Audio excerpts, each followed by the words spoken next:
My name is Sally Belo. Good afternoon and good evening to Southeast Asia.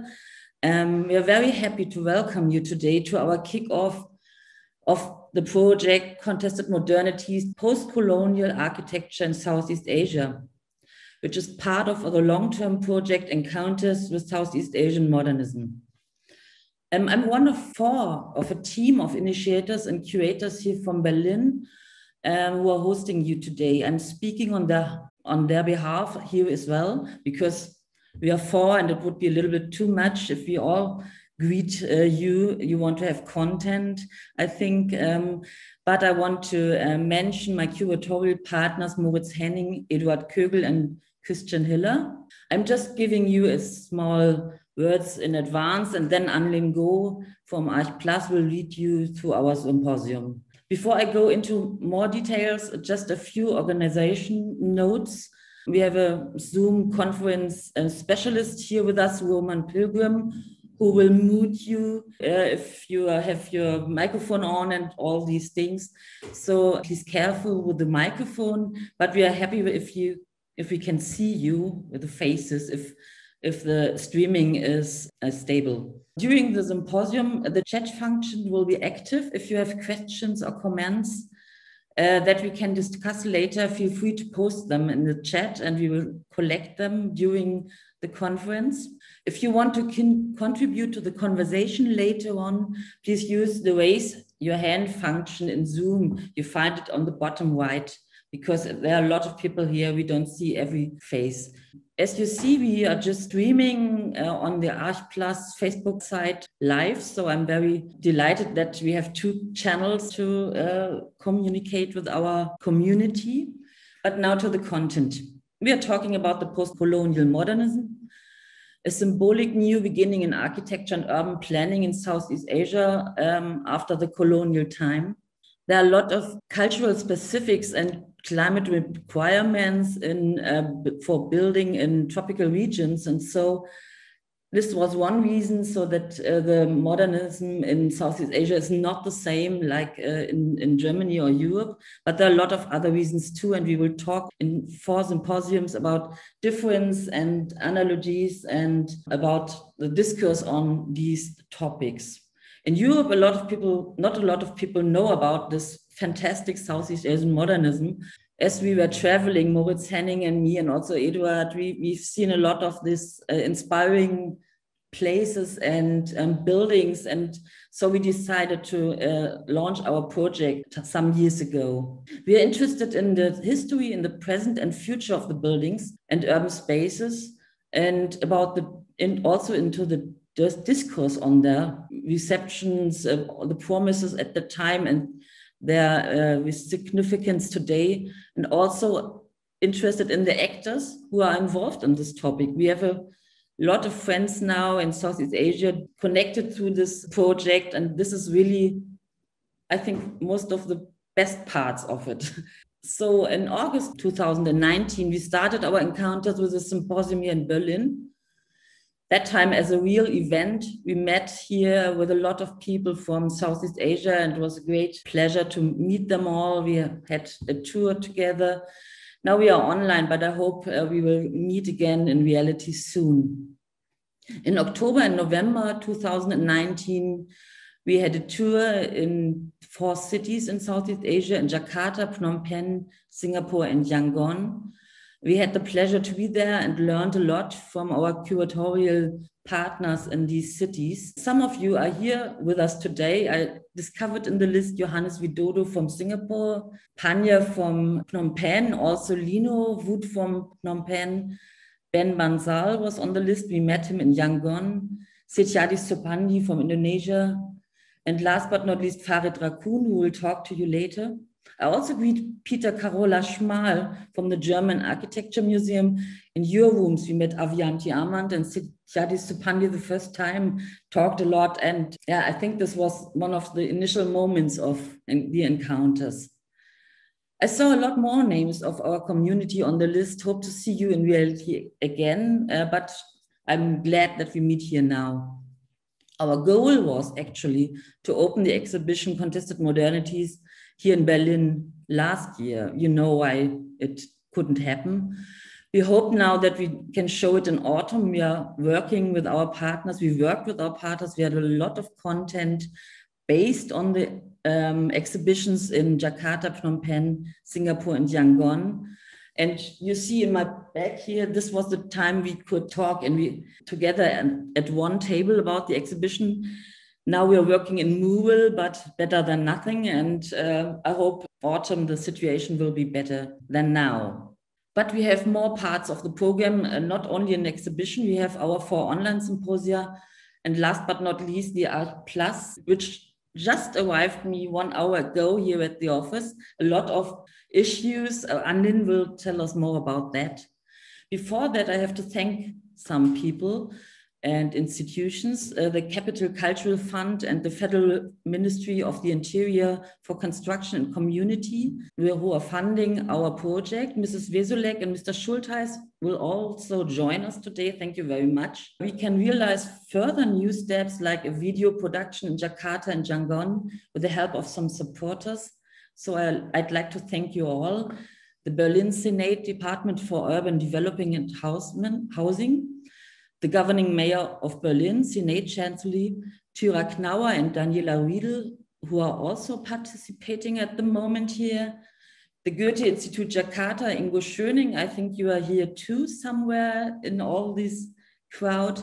Goethe-Institut Myanmar, Mr. Welde, Goethe-Institut Singapore, Hanson Hildmann, the Embassy of the Federal Republic of Germany in Singapore, Mr. Hubbe, and the Embassy of the Republic of Indonesia in Berlin, Mr. Prayoga, the National University of Singapore, Arch Plus, Stadtkultur International e.V., and the House of Statistics. They are all involved in some different roles in our project, and we are collecting friends. I think this is really a wonderful experience for us all. Before I hand over to Anlin, I'd like to say one personal word, I think also from our curatorial partners. In 2019, we were in Yangon and worked with a number of great people. The situation in Myanmar hits us very hard, and we are thinking of you. Anlin, could you share now the symposium with our audience? And thank you very much, all of you.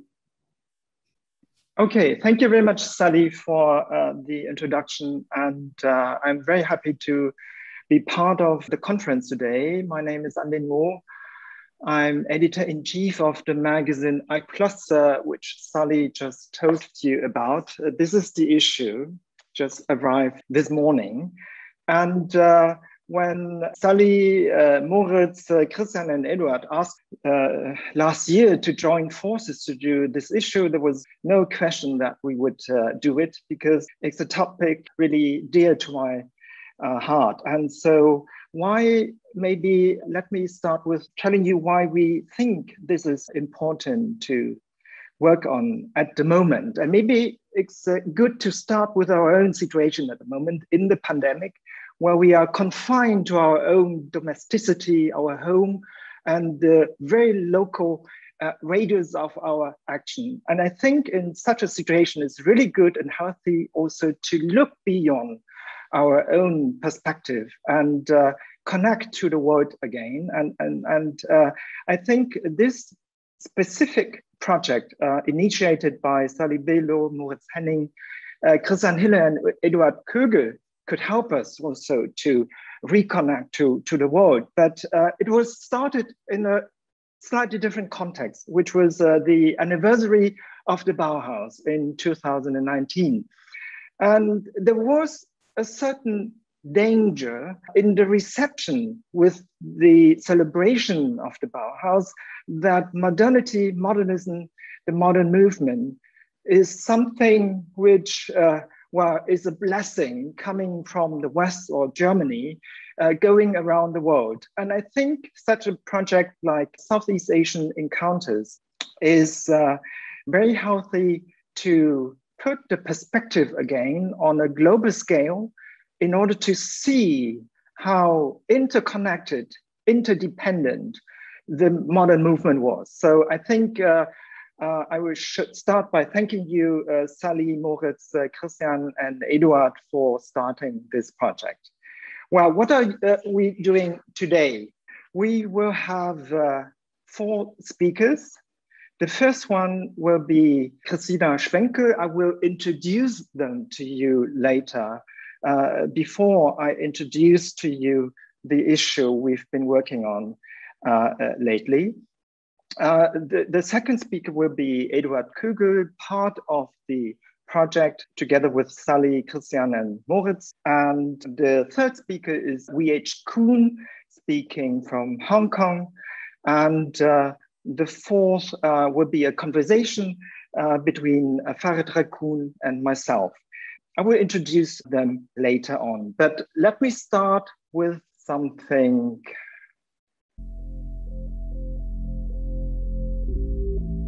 In the years after the Second World War, Indonesia, Cambodia, Myanmar, and Singapore successively gained their independence. In the search for a new postcolonial identity, the young nations fought the ideological battles, also in the medium of architecture and urbanism. Returning from their education in the West, architects from these countries tried to balance the universalist ideal of the modern movement and the local architectural heritage. They mixed the imagination of an idealized past with that of a better future. The encounters with Southeast Asian modernisms prove once again that modern architecture was not an exclusive Western development, but multi-layered and globally integrated.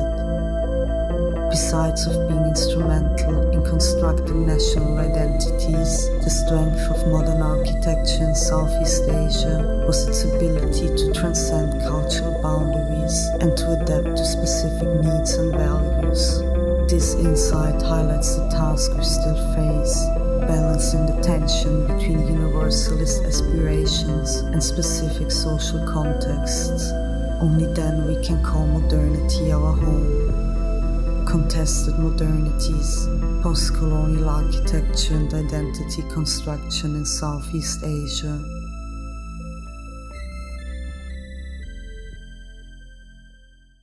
Well, that was the trailer for the issue we just finished. And it sums up maybe some of the key topics we could spend speaking on today and also was discussed in the issue. But let me just guide you shortly through the issue. So this is the issue we are talking about on Contested Modernities. And we are dealing with 4 sites, which are Cambodia, Indonesia, Myanmar, and Singapore. The main topic for this issue is maybe rather a political perspective in terms of the postcolonial discourse in which all this modernism is part of in a global scale.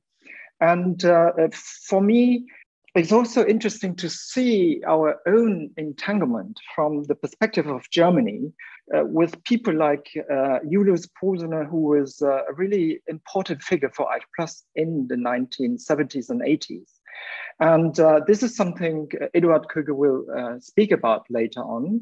But I think just to start the work, which is quite extraordinary in this context, is also to see the network coming from West Germany, but also from East Germany during the Cold War. It has never been put together before, as you've seen here in this map, because the problem is that there is no archive, so to say, of all the projects the different governments have been involved in during that time. And it's a starting point to look at specifically in which context we've been engaged in and what kind of lessons we could learn from it. And I think this is just a starting point at the moment. But it's interesting to look really specifically into each context. For example, how Cambodian architects were using the history as an argument for building a new kind of modernity in their own country. And this is, for example, just an image essay by Mrs. Silva, who followed, in a way, the arguments by the Cambodian architects themselves, who reconnect to the Khmer architecture to build up a new Khmer architecture in this context. And I think the most interesting way to look at it is also the double bind in the way how we look at history, because first of all, it was exoticized in a way by the colonial powers, and then coming back also in the local discourse. And this is something we always have to have in mind if we are talking about history, because history is always a kind of construction in which a society tells us something about what they want for their future. But looking at architecture only from the perspective of ideology or the political superstructure, so to say, just to use a Marxist word, would mean to miss something really important, which is the agency of architecture is always based on a material basis in which we live our lives, our daily lives. And so we always have to look at architecture from both sides, from the ideological and political background, to understand the narrative of certain societies, but also we have to carefully look at the material outcome, just like this specific building in Phnom Penh, the white building, and how people, how the users, how they reinvent architecture in their own lives, and also what not only what agency architecture have to construct society, but also what agency the arts has to help us to understand our own life from a different perspective. And that's something maybe we could talk later on together with Farid Rakoon, because he's in this interdisciplinary context we tried to bridge.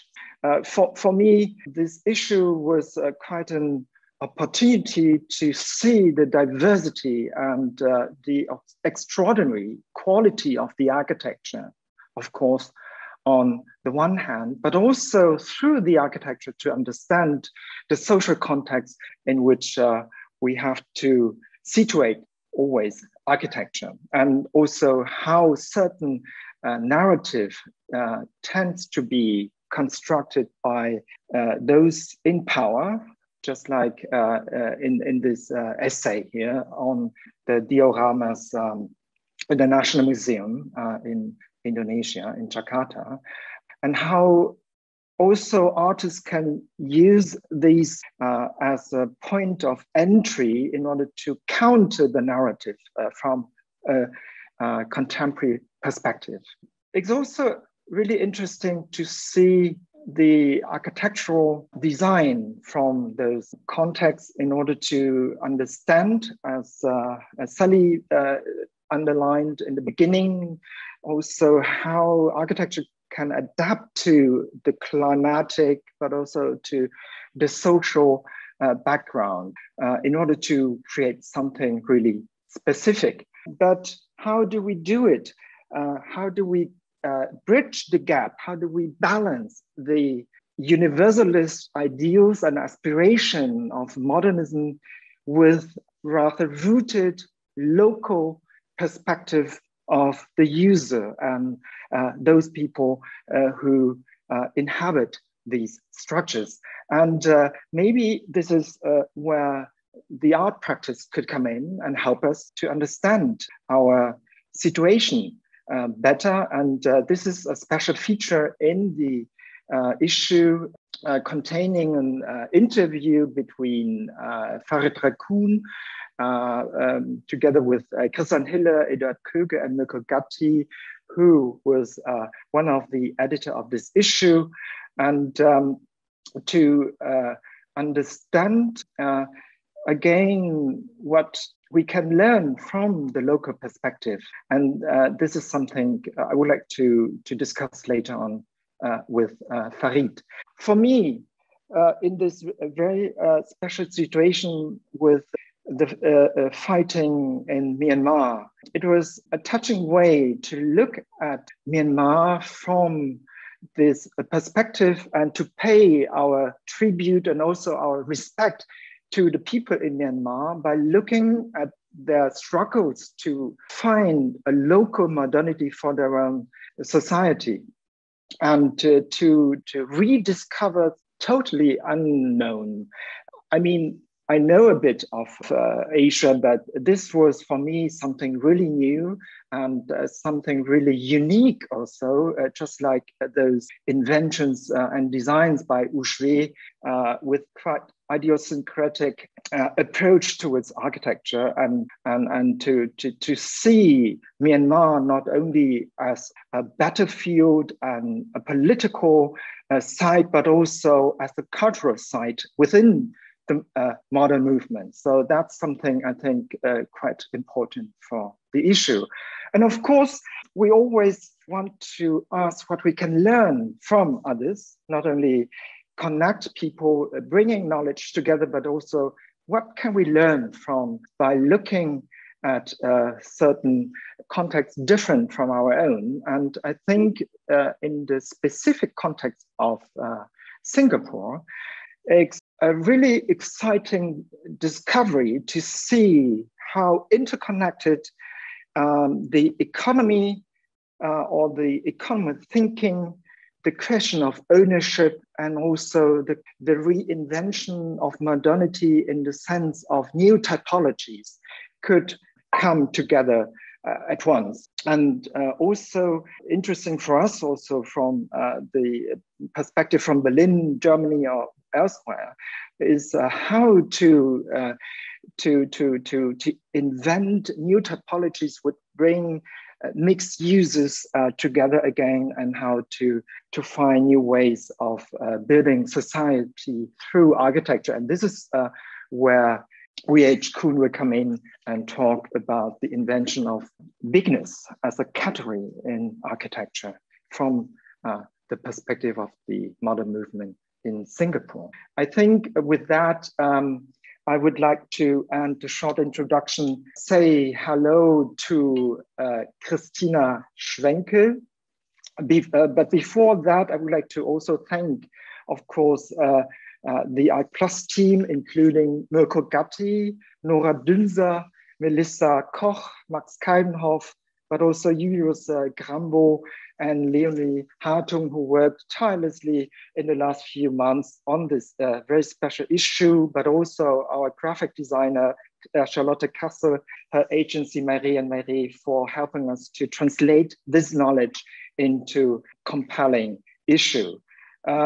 And so I would like to stop here and say hello to Christina Schwenkel, who, Christina, I just show shortly the two issues on Vietnam, where you contributed a topic, I don't know, when was it? I think 2016, already on the question of solidarity in the socialist network after the Second World War. Let me just introduce to you shortly Christina, who is teaching, cultural anthropology with a specific focus on Vietnam. And she speaks fluently Vietnamese. So I was quite amazed when we met. Christina Schwenkel is professor of cultural anthropology at the University of California at Riverside. She's also a colleague in the sense that she is a co-editor-in-chief of the Journal of Vietnamese Studies. It's quite interesting to see your work develop, and I look very much forward to your presentation today. Christina, it's your floor. Thank you. And thank you for mentioning the journal too. We actually just had a great piece on modernism in Hanoi, which I would be happy to share with people. Okay, let me get up the, and congratulations very much. I think that looks like such a fantastic volume. I look forward to picking up a copy soon. I'm going to share my screen. All right, so yeah, thank you. Thank you, Eileen, for the introduction. Thank you to Moritz and the whole team for the invitation to participate in this really exciting project and to share my work on Vinh, Vietnam's first and only planned socialist city that was built in collaboration with East Germany as a so-called solidarity project in the 1970s. So I'm hoping that my perspective on socialist modernism in Southeast Asia might serve as a kind of provocation to think about architecture and urban planning beyond capitalism, and especially in this particular moment in time, to think historically about what lessons were learned in earlier attempts to strengthen the urban commons and to envision housing as a right and not a commodity. So by way of introduction, I'm a cultural anthropologist who has been working in Vietnam for over 20 years now.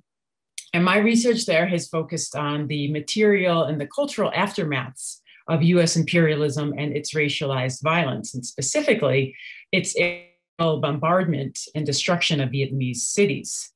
I'm particularly interested in how the built environment embodies and transmits contested memories, what is called in Vietnam the American War. And at the same time, my work also draws on my longstanding interests in urban socialist landscapes and how they have changed since the collapse of communism, especially in Berlin, with the denigration of socialist architecture after the fall of the wall, which became a target of ridicule, also a target of demolition. People who are here are very familiar with this history. Things are, of course, changing, right? There's definitely a revaluation of these built forms that's currently taking place and recognition of their importance as cultural heritage. And those debates are also taking place in Vietnam, but in very different circumstances and for different reasons that we could talk about in that question and answer.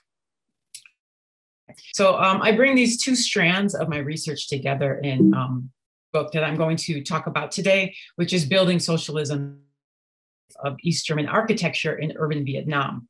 So in a nutshell, the book examines for decolonization through utopian planning tied to East German technology transfers, and how and why those hopeful visions and collective actions to build a better, more just world after the war in Vietnam became increasingly dystopian over time as the buildings fell into what I call unplanned obsolescence, since they were supposed to last 80 years, but fell rather quickly into a state of disrepair. So in the interest of time, of course, I'm only going to be able to touch on a couple of key points in the book that I think are particularly relevant for this event, especially focusing on the users and getting inside the buildings.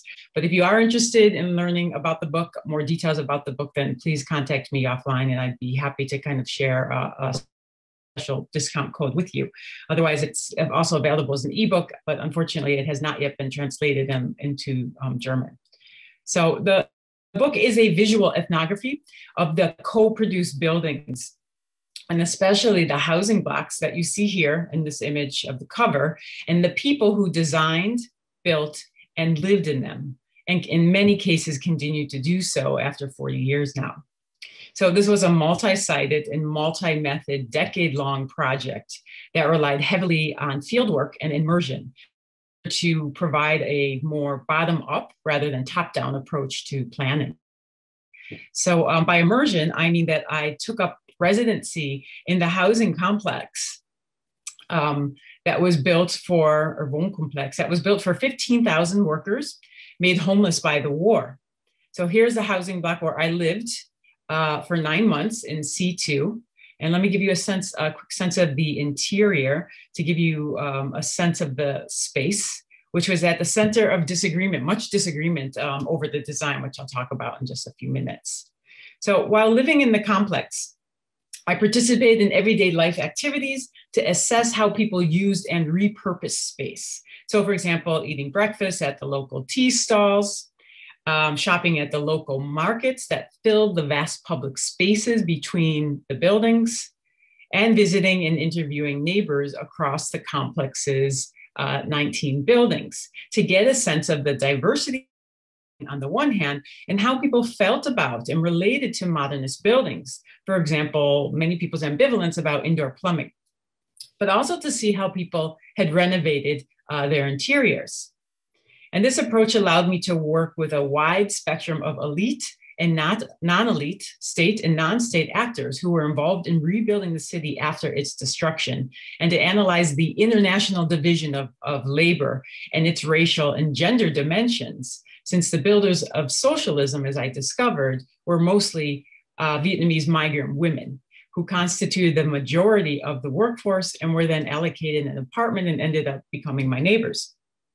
So there was a sense of urgency to this research because of the impending demolition of the housing blocks that are at the center of the book, which certain groups of residents protested with some degree of success at the time, but also because the project speaks to the silencing of the experiences of the tremendous violence and trauma from what I call US obsessive bombing and the intentional demodernization of Vietnamese cities. And that history of place annihilation very much mobilized East German experts I interviewed, many of whom were part of anti-colonial solidarity movements and protests, and who believed very deeply in building a better, more just post-colonial world, even as their efforts to address inequality through the creation of dignified living conditions for vulnerable populations often produced new forms of inequality and structures of power. So let me say a few words about the city of Vinh in North Central Vietnam in the province of Nghệ An, which is historically considered to be a poor and unruly kind of backwater frontier town. But it was also the cradle of the revolution, which is one reason of many why the so-called children of Marx, as the East German experts were called, were summoned by the Vietnamese government to help rebuild what is known as the homeland of Ho Chi Minh. So this was a status project for East Germany for a number of reasons: to gain political legitimacy, to assert its moral superiority vis-a-vis West Germany that had supported the United States in the war, and also vis-a-vis Soviet Union, to show off its technical ingenuity and its own experience with rebuilding cities like Dresden, which Vinh was often and quite problematically compared to. There was a sense of quote unquote shared suffering at the hands of US imperialism and Cold War national division that Ho Chi Minh often alluded to, since Vietnam was also divided, and which buttressed this idea of a kind of naturalized fraternal affinity between the two countries. So Vietnam was the most, Vinh was the most heavily and consistently bombed area, bombed urban industrial area in North Vietnam during the war, that targeted by close to 5,000 airstrikes. You'll see, this is the center of the city. So you can see just how much the city had been hit. This is between 1964 and 1973. The built environment was completely decimated. The population at the time of 50,000 had been fully evacuated, along with all of its factories and public facilities, which were dismantled, divvied up, and then relocated to the mountains. So this wholesale destruction would turn the city into an urban lab for modernist architectural experimentation and for rational planning to produce a new social order through mass housing. And the aim was to eliminate spontaneous and disorderly patterns of post-war resettlements as people stream back to the cities while rebuilding the nation to advance socialism. So beyond housing, at the micro level, this entailed a comprehensive redesign of Vinh as a functional city, which of course is a benchmark of modernist planning, as well as the establishment of a building materials industry, including Plattenwerk, to sustain long-term growth, and the training of workers in newly built vocational schools that adopted an East German curriculum. And this in turn required infrastructure, of course, right? Roads needed to be built. You can see some of the more local housing here to the south of the modernist housing. Pipes needed to be laid, electric lines run. There was a need for schools, quitas, markets, as well as spaces of rest and recreation, including a sports stadium, There's a sports stadium, including the cinema, and then parks, lots of parks. In short, launch a material project with the aim to reconstitute the built environment, goal to increase labor productivity through a city designed for workers' optimal well-being. Now, architects have always dreamed of building a better world, but this seemingly tabula rasa situation presented East German planners with a unique opportunity for research and application of their universalist and arguably Eurocentric models of tropical urbanism that produce contradictory results. It would also generate skepticism among state officials who were suspicious of what they saw as the bourgeois tendencies of German planners and their unrealistic ideas about how to achieve the socialist good life in Vietnam. So underlying these transnational alliances were competing logics of socialism and visions of urban futurity. Vietnamese people had a very different idea about what urban life should look like. And there was no consensus among them either, but huge differences between social groups, like between workers and government cadres who were housed together in the complex. Nonetheless, the assumptions of aspirations to modernity and the idea of universal housing with modern amenities was also appealing to Vietnamese planners and many workers, not all, but many. We have to remember that socialist planning at the time aspired to lift populations out of deep poverty through rapid industrial and infrastructural development to secure equitable access to public goods, while collectivizing the means of production and undoing colonial inequalities. And so people were very committed to and excited about this hopeful vision of the city at the time before it started to then decay prematurely. So I'm emphasizing here at the time because today Vinh is a city that foreigners, and especially people from Western Europe and North America, love to hate because of the decayed modernist housing complex that stands as perverse architecture in the city center, and now only partially since many of the buildings have been removed. At one point, it is even deemed the most unattractive city in Vietnam in the US press. So inevitably, I get questions about the undesirability or the abjectness of the foreign and sometimes coded Soviet structures, as if the post-colonial state and the population had no agency, right? Or the city residents and planners and the bureaucrats were not themselves seduced by rational planning or by the architecture. The idea of architecture is socially transformative. So while the city doesn't draw a lot of international visitors because it doesn't fulfill the Orientalist fantasies of what Vietnam should be, in fact, it elicits every stereotype possible about modernist architecture, which I then attempt to kind of myth bust in the book. So here I'm using one of Gert Wessel's cartoons about Eastern Platte to challenge the ideas of social housing as stifling places, social isolation, or concrete jungles void of urban nature, which was also not the case in Vietnam. Rather, the blocks were full of human activity. They're full of green spaces. They're occupied with urban farming, with grazing goats and pecking chickens, and the complex was built to be climate friendly. The apartments were well ventilated, they were temperate, they were full of light. I experienced that while living there, but they were also moldy and crumbling and small.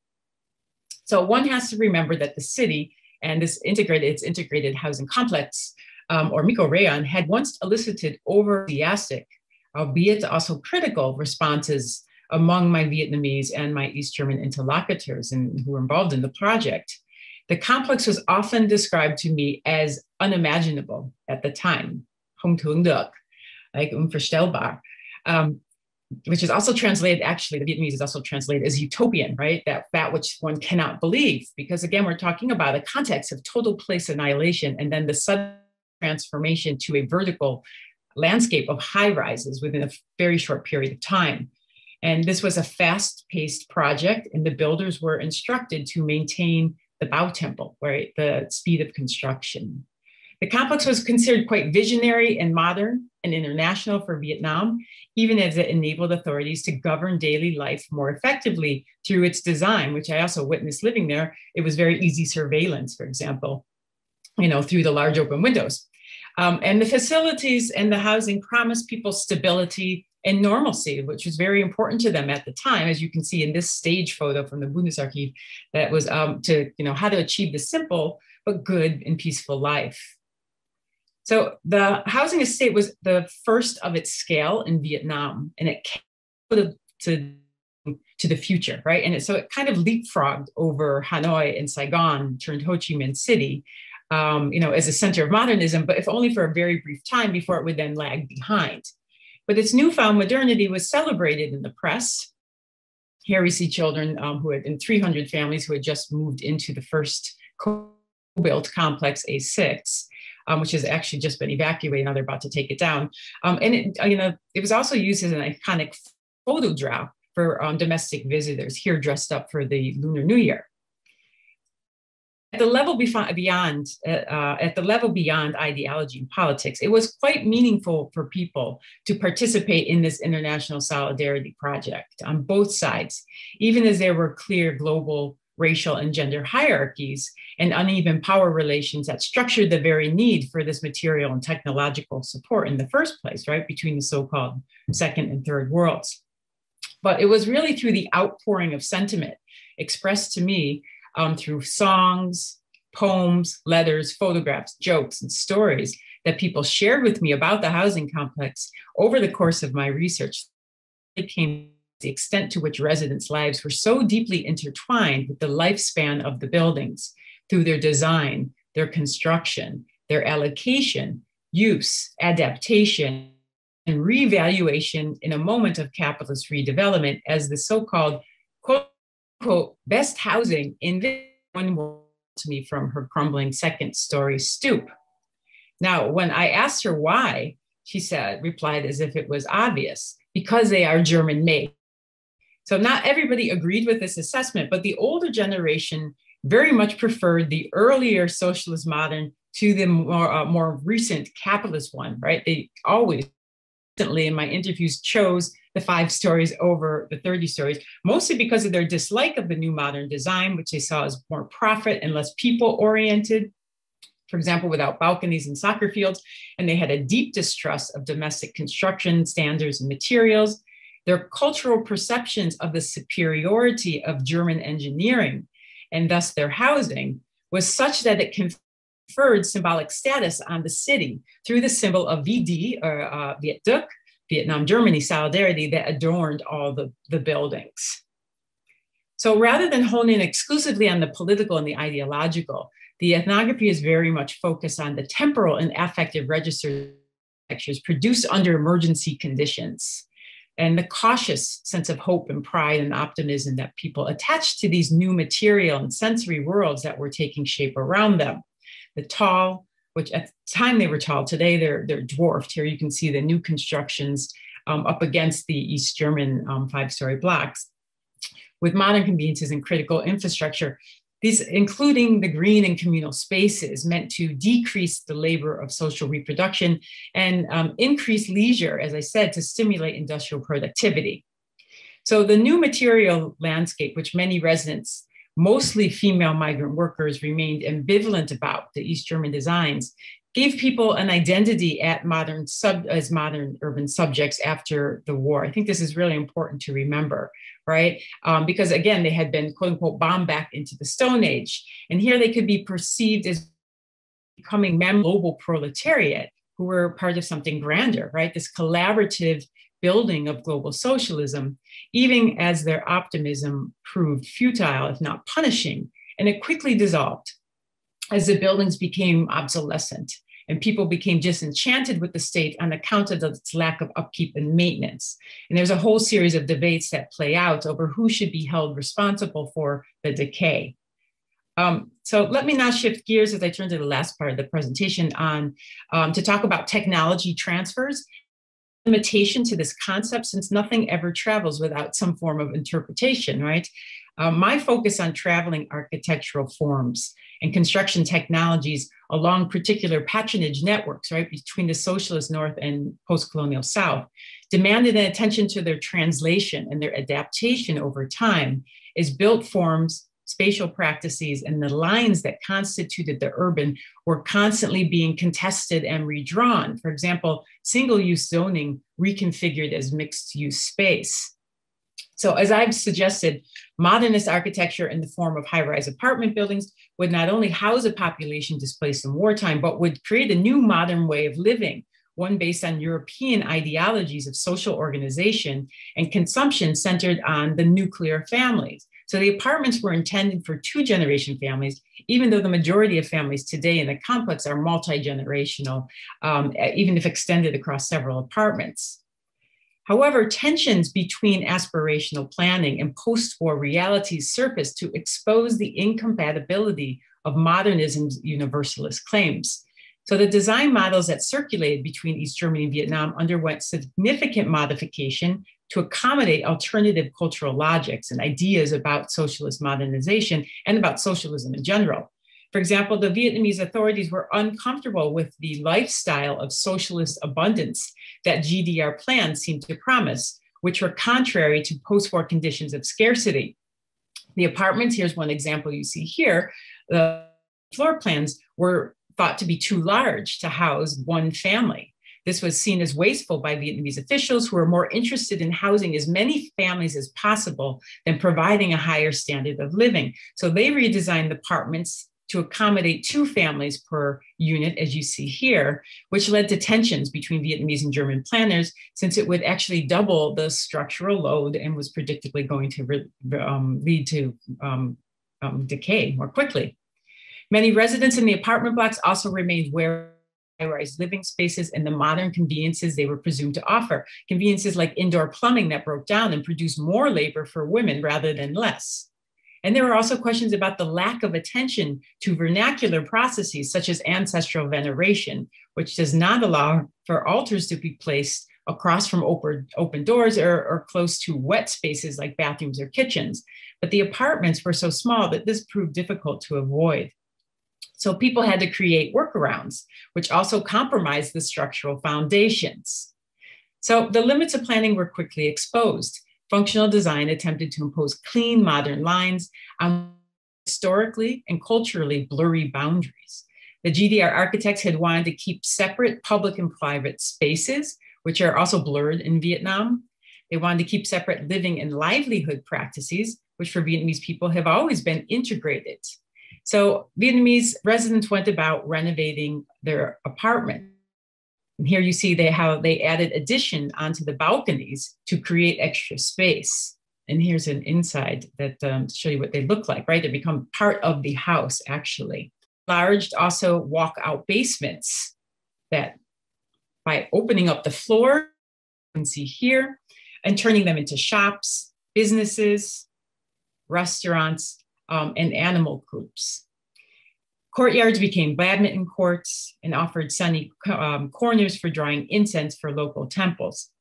Now, this appropriation of public space has become a defining feature of the complex that reflects the very dynamic social life, largely run by women.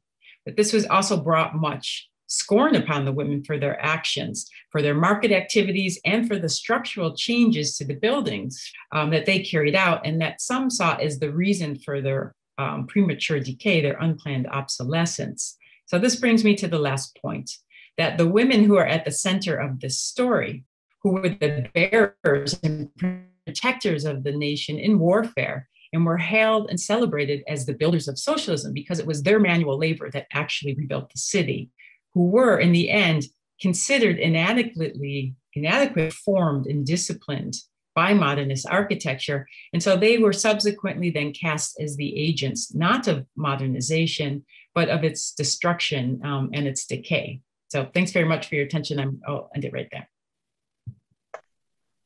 Thank you very much, Christina. It's really exciting to go deep into the topic once again. And I think the question you raise, the agency of the users, and also the gender issue is something we could talk about later on in our discussion. And so with that, I would like to continue, introduce to you Eduard Köge, the second speaker of the symposium. And Eduard, do you remember this issue? It was my very first issue when I entered the office of Eichpress in 2004. It was guest edited together with Eduard Kögel, so almost more than 17 years ago. And it was on Chinese high-speed urbanism. And as you can see, Eduard has always been focused on the development in China.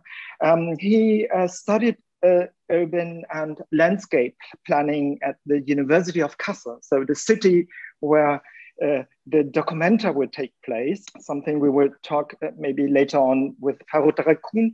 He also did his PhD at the Bauhaus University in Weimar. Avid author, written many, many papers and books, like including the Chinese city or religious architecture in China and so on. But he is really expert on Chinese contemporary development. So if you need some input, just contact him on this topic. But he is also a curator working together with EDIS, the Architectural Forum in Berlin, and in charge also of the programming of the EDIS network campus, where he also teach and do exhibitions. So Eduard, I already mentioned the relationship also between your contribution in the issue in relationship to Julius Posner, and I'm really looking forward to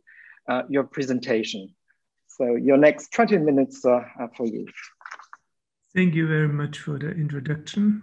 Today I'm going to talk about the German-British architect and historian Julius Posner, who arrived from London in Kuala Lumpur in 1956 as the founding dean of the architecture department at the Technical College. It was the first architectural school in Malaya. I will briefly introduce his work with the students in Kuala Lumpur and discuss one of his publications and an answer to it by Lim Chong-keat. This dialogue in the magazines can be read as an example of the contested modernity in the region at the end of the colonial and the beginning of the post-colonial era. But first, I would like to briefly introduce the Colombo Plan, which created the economic basis for Western aid projects in the field of architecture and architecture training. Great Britain and some Commonwealth nations founded the Colombo Plan scheme in 1950 in Colombo for bilateral aid to developing countries in South and Southeast Asia. In 1951, the USA also joined the organization, and the following years, up to 1980, raised about half of the total budget for support. Cambodia entered in 1951 and stepped out in 2004. Myanmar joined in 1952, Indonesia followed in 1953, Malaya after independence in 1957, and Singapore also after independence in 1966. Well, from the Western perspective, the original political purpose of the organization was very clear. I quote, "The common policy is to prevent the spread of communism in the area by checking the increase of poverty and social insecurity, by promoting stability and by encouraging a feeling of unity and solidarity among the countries of the Colombo region. The Colombo Plan is an important weapon against communism." Today, the objectives are completely different and focus on South-South cooperation. Countries that supported the Colombo Plan in Asia with money and manpower were the Commonwealth nations like Great Britain, Canada, Australia, New Zealand, but also Japan and the USA. Among many aid interventions, they also supported architectural projects, engineering and urban planning. I will give just a brief glimpse into Colombo Plan projects to set up housing departments and architecture schools in the case of Myanmar and Malaysia to get a better idea how they were involved in the region. Let's look first at Yangon in Myanmar. American architect Fred Ennis became head of the housing board in 1952 and left in 1954. In the same year, Reginald Pianka came from London as the new head of the Housing Board and stayed until 1958. At the Rangoon Institute of Technology, the first architectural students enrolled in 1954. Roger Kirk Johnson, who had worked for Ernst May in Kenya in the late 1940s, came from London as head of the architectural department at Rangoon Institute of Technology in 1957 and stayed until 1960. Oswald Nagler, alumni from GSD in Harvard, came as a Fulbright Fellow in 1957 and stayed until 1962. He introduced the curriculum from Harvard and adapted it to the local situation. In Kuala Lumpur in Malaya, we find an almost similar situation. The German-British architect Vernon Newcomb came as head of the Housing Board in 1953 and left after independence of the country in 1958. The German-British architect Julius Posner came as head of the architectural department at the Technical College in 1956 and stayed until 1961. West German architect Karl Volz came in 1957 as teacher for the Technical College and stayed until 1960. He was paid by the West German government, whereas the others are paid by the Colombo Plan. If we look at the list of British architects in the Federation of Malaya, then we see that it was long in the late 1950s, and they occupied important positions in the public works departments, where the projects were awarded to their British fellow architects. None of the important positions were occupied by a Malay or Chinese architect. When looking at the first generation of teachers at the Technical College in the late 1950s, we see that they had strong relations to Germany and their teaching was strongly influenced by post-war German modernism. Before the school was opened, the Malayan students had to go to Great Britain, Australia, or to the US for training. Here we have Julius Posner in the center and Karl Volz on the right side among the students of the second year in Kuala Lumpur. Posner himself had studied with Hans Pölzig in Berlin in the late 1920s and used his teaching method in Kuala Lumpur. He corresponded with Le Corbusier in search of adapted architecture for the tropics. Volz worked for Max Bell before he came to Kuala Lumpur, and corresponded with Walter Gropius about the right training for architects in the tropics. The two teachers wanted to apply the latest ideas of the international avant-garde to educate their students. Posner and Volz argued that there is a lot of timber in Malaya, but little knowledge of how it can be used for contemporary construction. That is why they had their students design buildings from prefabricated wooden parts. However, we must also say that at the time, there was no developed industry for prefabricated wooden buildings at all. At the same time, the students designed high-rise buildings standing on pilotis that were clearly inspired by Le Corbusier and rather addressed the demand of the richer part of society. However, Posner was more enthusiastic about the traditional wooden and bamboo buildings, which, as he wrote to Le Corbusier, were lifted from the ground by pilotis. He and Volz took measurements of these buildings on site with the students. To promote the idea of wooden buildings, a design-build project was initiated in Kepong, which was designed and supervised by students under the guidance of Volz, Posner, and their Australian colleague, Norman Leahy. Posner and Volz always suggested building with wood, but had little idea of the details for the construction documents. To do this, they asked the Australian architect Norman Leahy for help. In July 1960, the London-based Architectural Review published an issue on the new architecture in the Commonwealth with a focus on Asia. Posner wrote an article about Malaya and Lincoln Page about Singapore. The contributions for all other countries were also written by British authors. Posner illustrated his report with 10 projects, all of which were designed by British architects. Not a single one was designed by a Malay or Chinese architect. At the same time, he criticized these architects very harshly in the text. I will go into more details in a moment. Here we see a new social housing high-rise designed by the British architect Davis from the Public Works Department in Kuala Lumpur.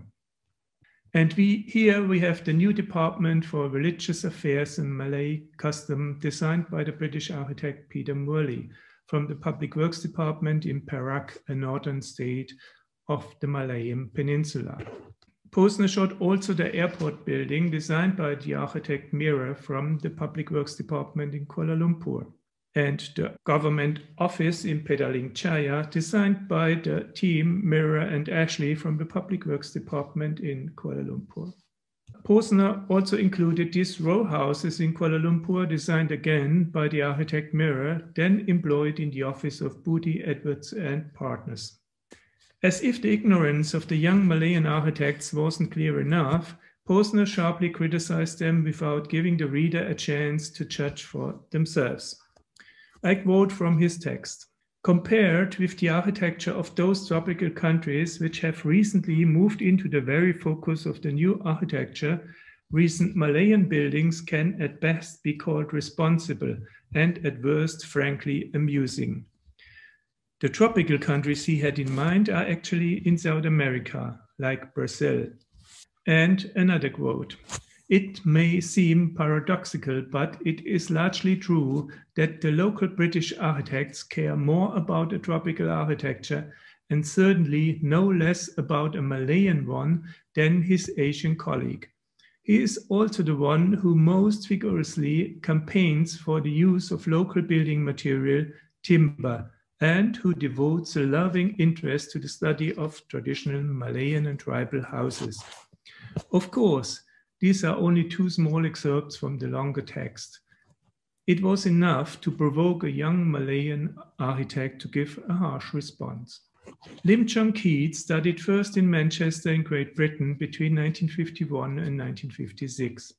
He continued at the MIT in Boston and returned to Malaya in May 1958. He was the first Asian student to get the Commonwealth Fund Fellowship. After returning, he taught as lecturer at the Singapore Polytechnic, where he introduced an adapted Bauhaus curriculum. Besides teaching, he designed his first private buildings and became a founding partner of Malayan Architects Co-Partnership together with William Lim in 1961. Just to give you an idea of Lim's first buildings after returning from his education overseas, here the first house for Tan Peng Nam in Singapore, which was built between 1958 and 1959. Or the house for Ali Abdullah in Petaling Jaya, close to Kuala Lumpur in Malaya, designed and built from 1959 to 1961. Lim Chung Keat published a response to the text of Posner on Malaya and Lincoln Page on Singapore with the title "The Malayan Architect on Trial" in Rumah, the Journal of the Society of Malayan Architects. I quote: "He," meaning Posner, "writes glowingly of the polymathy that seems to be inherent in the colonial Britisher, whose loving interest in all things local or native has led to the welder of travelogue cum ethno-historical publications in the past. This wonderful and almost professional amateurism is something to cause both admiration and shame to all Malayan nationals. Indeed, one would wonder why, together with our guided education, it has not succeeded in kindling enthusiastic emulation or interest." And another quote from the same text: "We should be indignant. Here is a critique who dares to be critical, a critique who dares to criticize, a foreign critique. We should be indignant. We should react. We should write strong protests to the Architectural Review. We should react. How would we react if he were only a local writer?" Here, Lim addresses the fact that not only are the Malayan architects not in focus in this publication, but that there are also no local critiques. According to Lim, there are still a number of questions that Malayan architects should ask themselves in order to establish independent quality criteria. And I quote for last time from Lim, "If these are questions which the architects of Malaya are continually asking to spur themselves onward, then they can indeed afford to banish the architectural review, with or without pages and posters, to dusty shelves until their subscription expires." Lim was obviously angry, in part because British architects were portrayed as having to teach colonized countries what good architecture is. On the other hand, he was also angry because he missed local architecture critiques with their own criteria. Posner took up the criticism of Lim in a letter to the same magazine Rumah, in which he mainly advertised professional training for architects in Malaya. I quote, "So I did look at the buildings. I know that some of you have been very angry with me for looking at them so critically. But the point was that I looked for an answer to the question, is Melbourne good enough? I mean, is any training overseas good enough? The proof of the pudding is in the eating.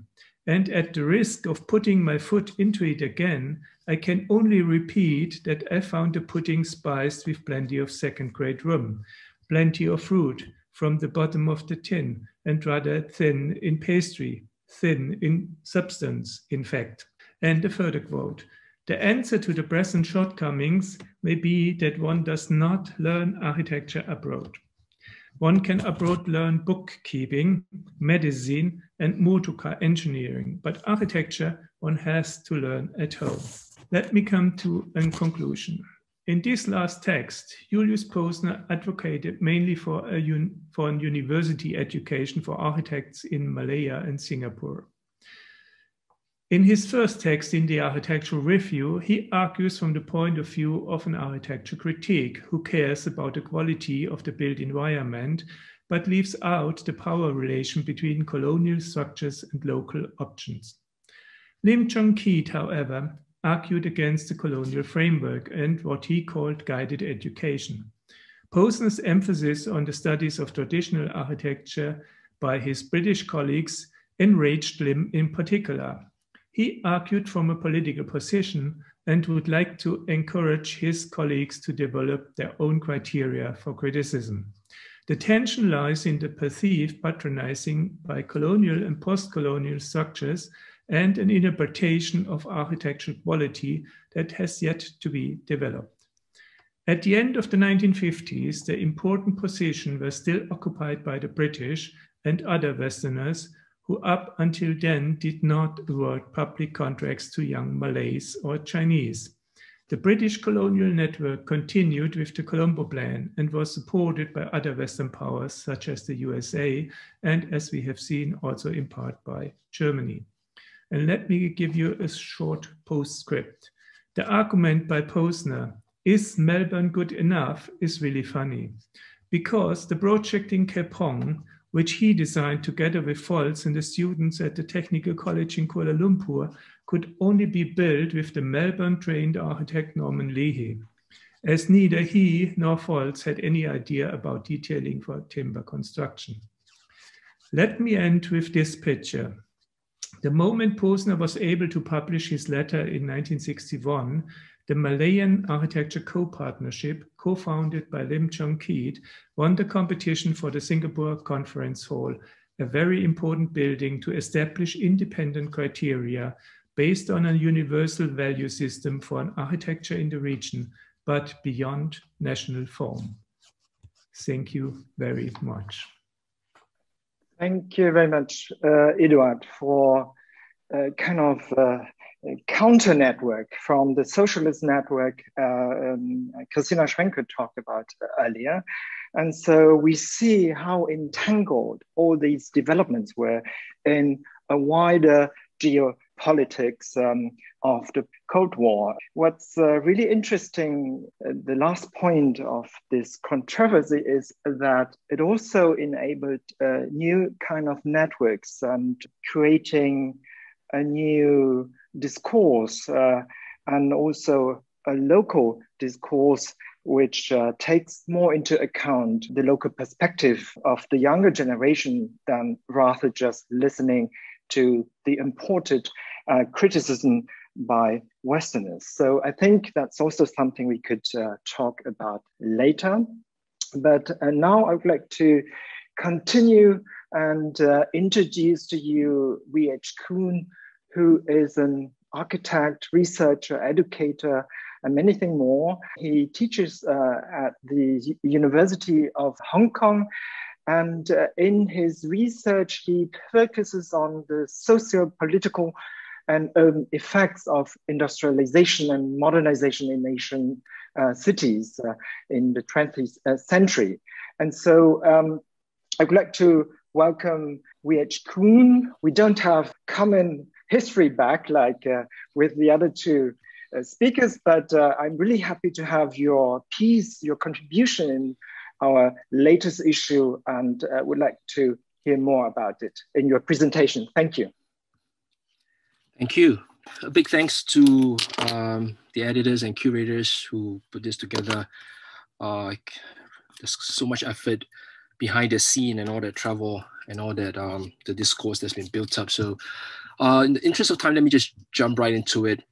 I've titled this An Emergent Asian Modernism, I think in part to also sort of echo some of the efforts of Edward and Christina before me. I find this to be somewhat in a kind of chronology that I think can be quite accessible to the audience. So I would like to share some sort of notes, sort of in the making. Some of these are in fact better posed as questions, just to also help audiences and myself sort of hit some key notes in how a symposium like this might begin to address new forward-looking methodologies and reflections looking at the past. So first of all, I consider these as notes, not part of the main topics that I might address, but I would like to highlight these. So for starters, there is an insufficient discourse potentially due to the fragmentary, sometimes overly nationalist and politicized accounts buried in either local languages or sometimes in colonial archives.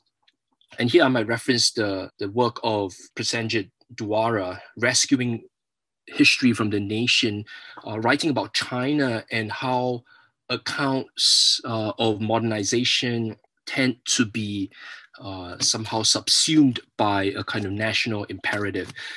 Secondly, the use of modern architecture in its idiom and techniques and modernization in its infrastructure and planning were always, in fact, used by new governments to legitimize their roles, looking to a new future, a better future.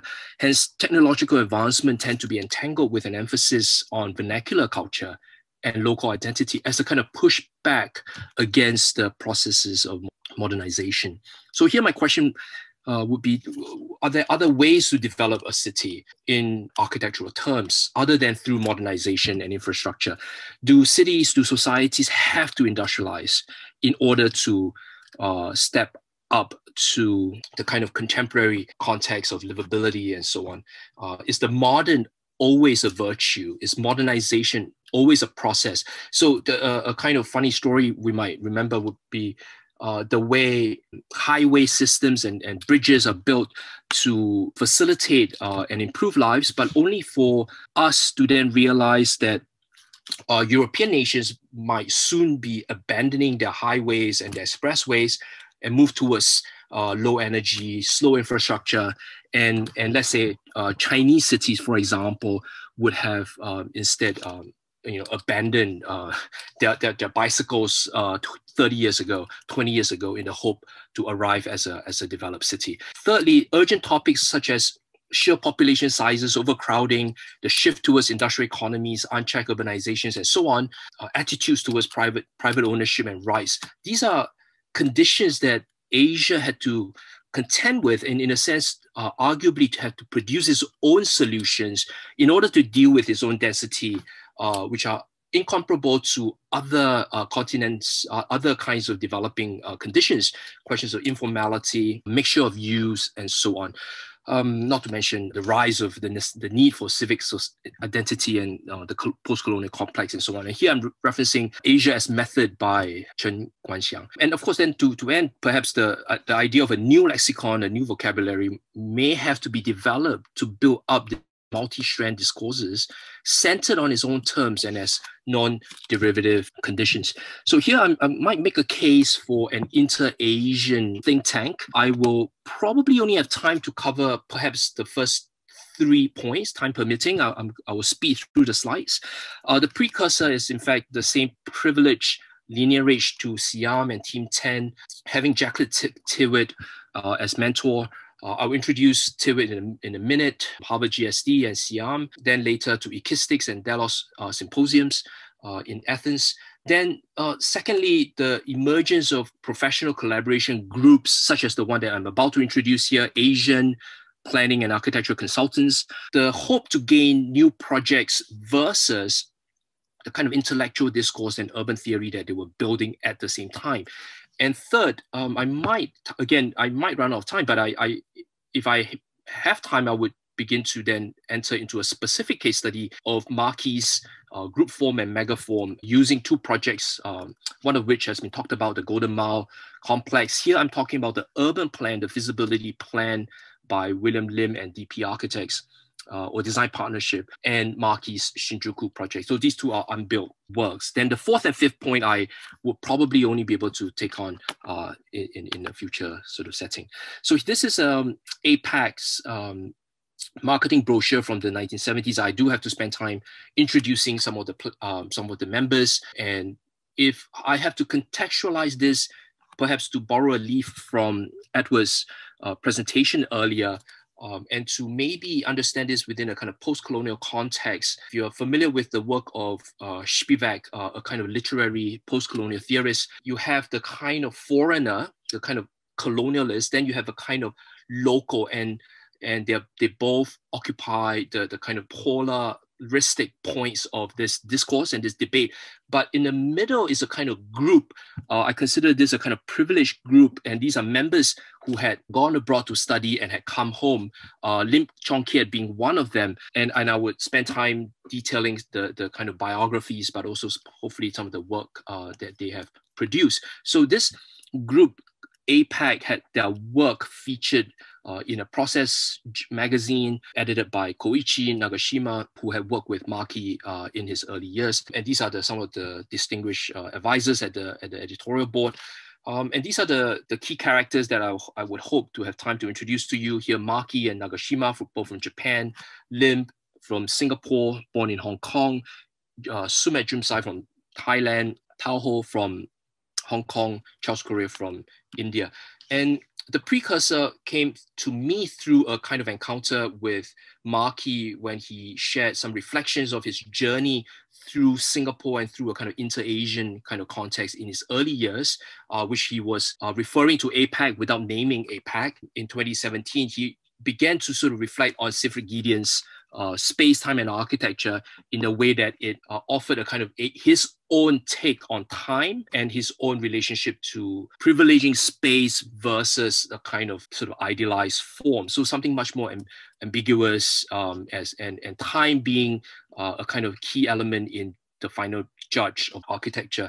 And so this sort of Marquis narrative brings us back to Jacqueline Tiwit, one of his teachers. Here in the middle is Siegfried Giedien and Jose Luis Cert to his left. The precursor of this group really has to go back to Jacqueline Tiwit as their teacher at GSD and subsequently at the Delos Symposium in Ekistics. So here, Lim, even at a young age at the AA, before graduation, had the benefit of attending Siam 9 as a student with his teachers Bill Howell and the Smithsons.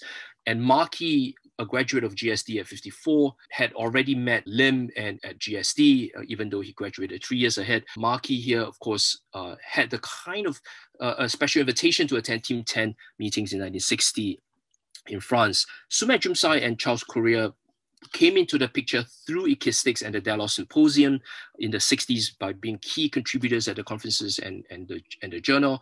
And Koichi Nagashima was a student of Tywit and subsequently met and married Tywit's niece, Catherine Hughes, and had since settled back in Tokyo. So in between, he had been enlisted as a teacher at the urban design program in Singapore, joining then Lim at that time in the 70s in the Singapore Planning and Urban Research Group called SPUR. I wouldn't have so much time to introduce SPUR, but you will see it appear in bits along the way. Tao Ho, the youngest, graduated in 64, was taught by Markey and Tywit in a studio setting, and of course then went on to work for Gropius and the Architectural Collaborative. Tywit, as a kind of lead sort of mentoring figure, was really the kind of the editor behind Sivert Gideon, who was the Secretary General of SIAM. And of course, she was much less studied and much less known. And here is a memorial issue in the year of her death in the Acoustics Magazine journal. And the Process magazine that featured the architects, the members of APAC, had first introduced in its first facing pages the scenes of the kind of Asian metropolis. And in fact, these were the imagery selected by the architects to introduce the city and introduce architecture. So perhaps no surprise that the bottom right was Tao Ho's version of Hong Kong, the Dai Pai Dong, the kind of informal street fair, the top right image from Sumet Jumsai, the river markets, Mumbai on the top left, reclaimed coastline very near the Golden Mile complex, selected by Lim, and of course the middle image here of Tokyo, pedestrianized streets. This is the geography question. I would like to think of, in fact, I would first think of APAC as a professional consortium in the way that you have seen the brochure celebrated the expertise. In fact, it was formed precisely to clinch large-scale projects. And given the kind of background, especially through someone like Jacqueline Tywit, who had been advising them, the young architects, whether it's Markey, Lim, or Tao Ho, about the rise of the kind of Asian modernity, if you like, for them to then occupy this gap between international expertise, which, as might have been suggested, always filled with foreign experts looking at local problems. This would be APAC, a group of local architects trained abroad, being able to then advise Asian governments, so Asian expertise for Asian governments. So then without formally clinching a single project as a group, unfortunately, APAC then gradually shifted in its latter decades towards instead an intellectual platform for theorizing, specifically for the exploration of cultural identity and a distinctiveness in architecture, more so than the kind of design and a kind of project-based contribution to their own societies and their own cities. More so than other APAC members, Lim would employ this think tank format as a modus operandi in the development of architectural ideas, to enact a kind of agency, if you like, the architect as intelligentsia in the society that they're operating in. So since returning from Harvard, he first developed SPUR, followed by APAC, then in latter years, AA Asia, which is a graduate organization of architects from AA London, and then ending with Asian Urban Lab. So again, going back to the brochure, they celebrate themselves as having a team of professionals and academics well-positioned to advise on multiple fields. And these are some of the fields that they were in fact trying to deal with. And this directly links to the concept of bigness in a kind of Asian modernity, not least the kind of population, the size of mixed-use developments that had to be in place, welcomed, of course, but also by local governments as an engine for economic growth. Look at the range of industrial development, town planning, recreational development, even economic feasibility studies being offered by APAC to local governments, to regional Asian governments in a kind of pan-Asian suite where these groups would of course be lobbying for work. And bear in mind, even if someone like Jacqueline Tywit might be passing through Asia, India, Bandung in Indonesia, or Tokyo and Singapore,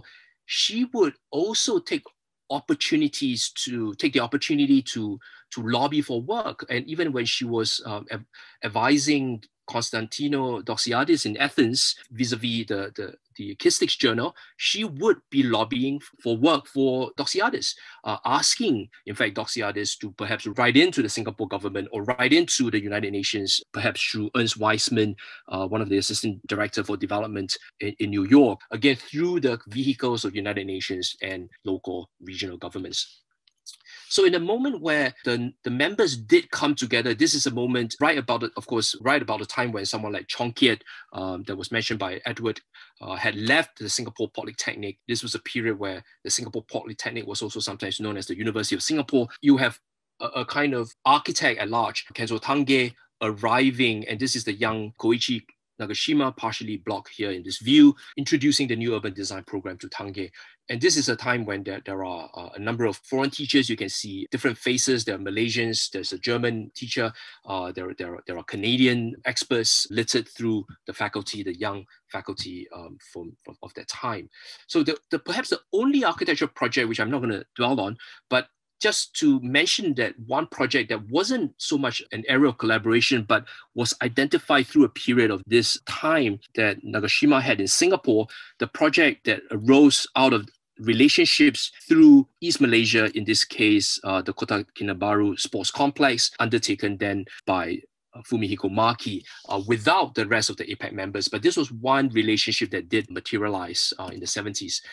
If you look at the range of ideas and work that came through, publications undertaken by Lim's wife, that's Lena Lim, looking at discourse, building discourse, and looking at building up the next generation of Asian architects. These are two editions of special issues, forward, of course, written by none other than Maki, in an effort to describe Asian conditions on its own terms, describe exemplary work on its own terms.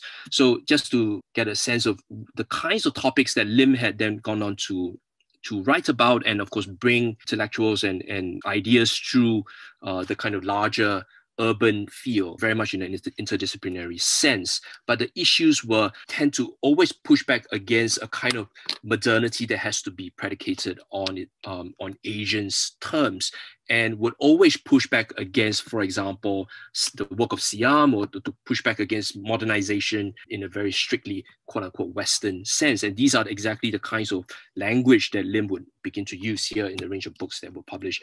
And other members such as Sumet Jumsai would then begin to describe his own history in trying to understand a waterborne civilization of Thailand.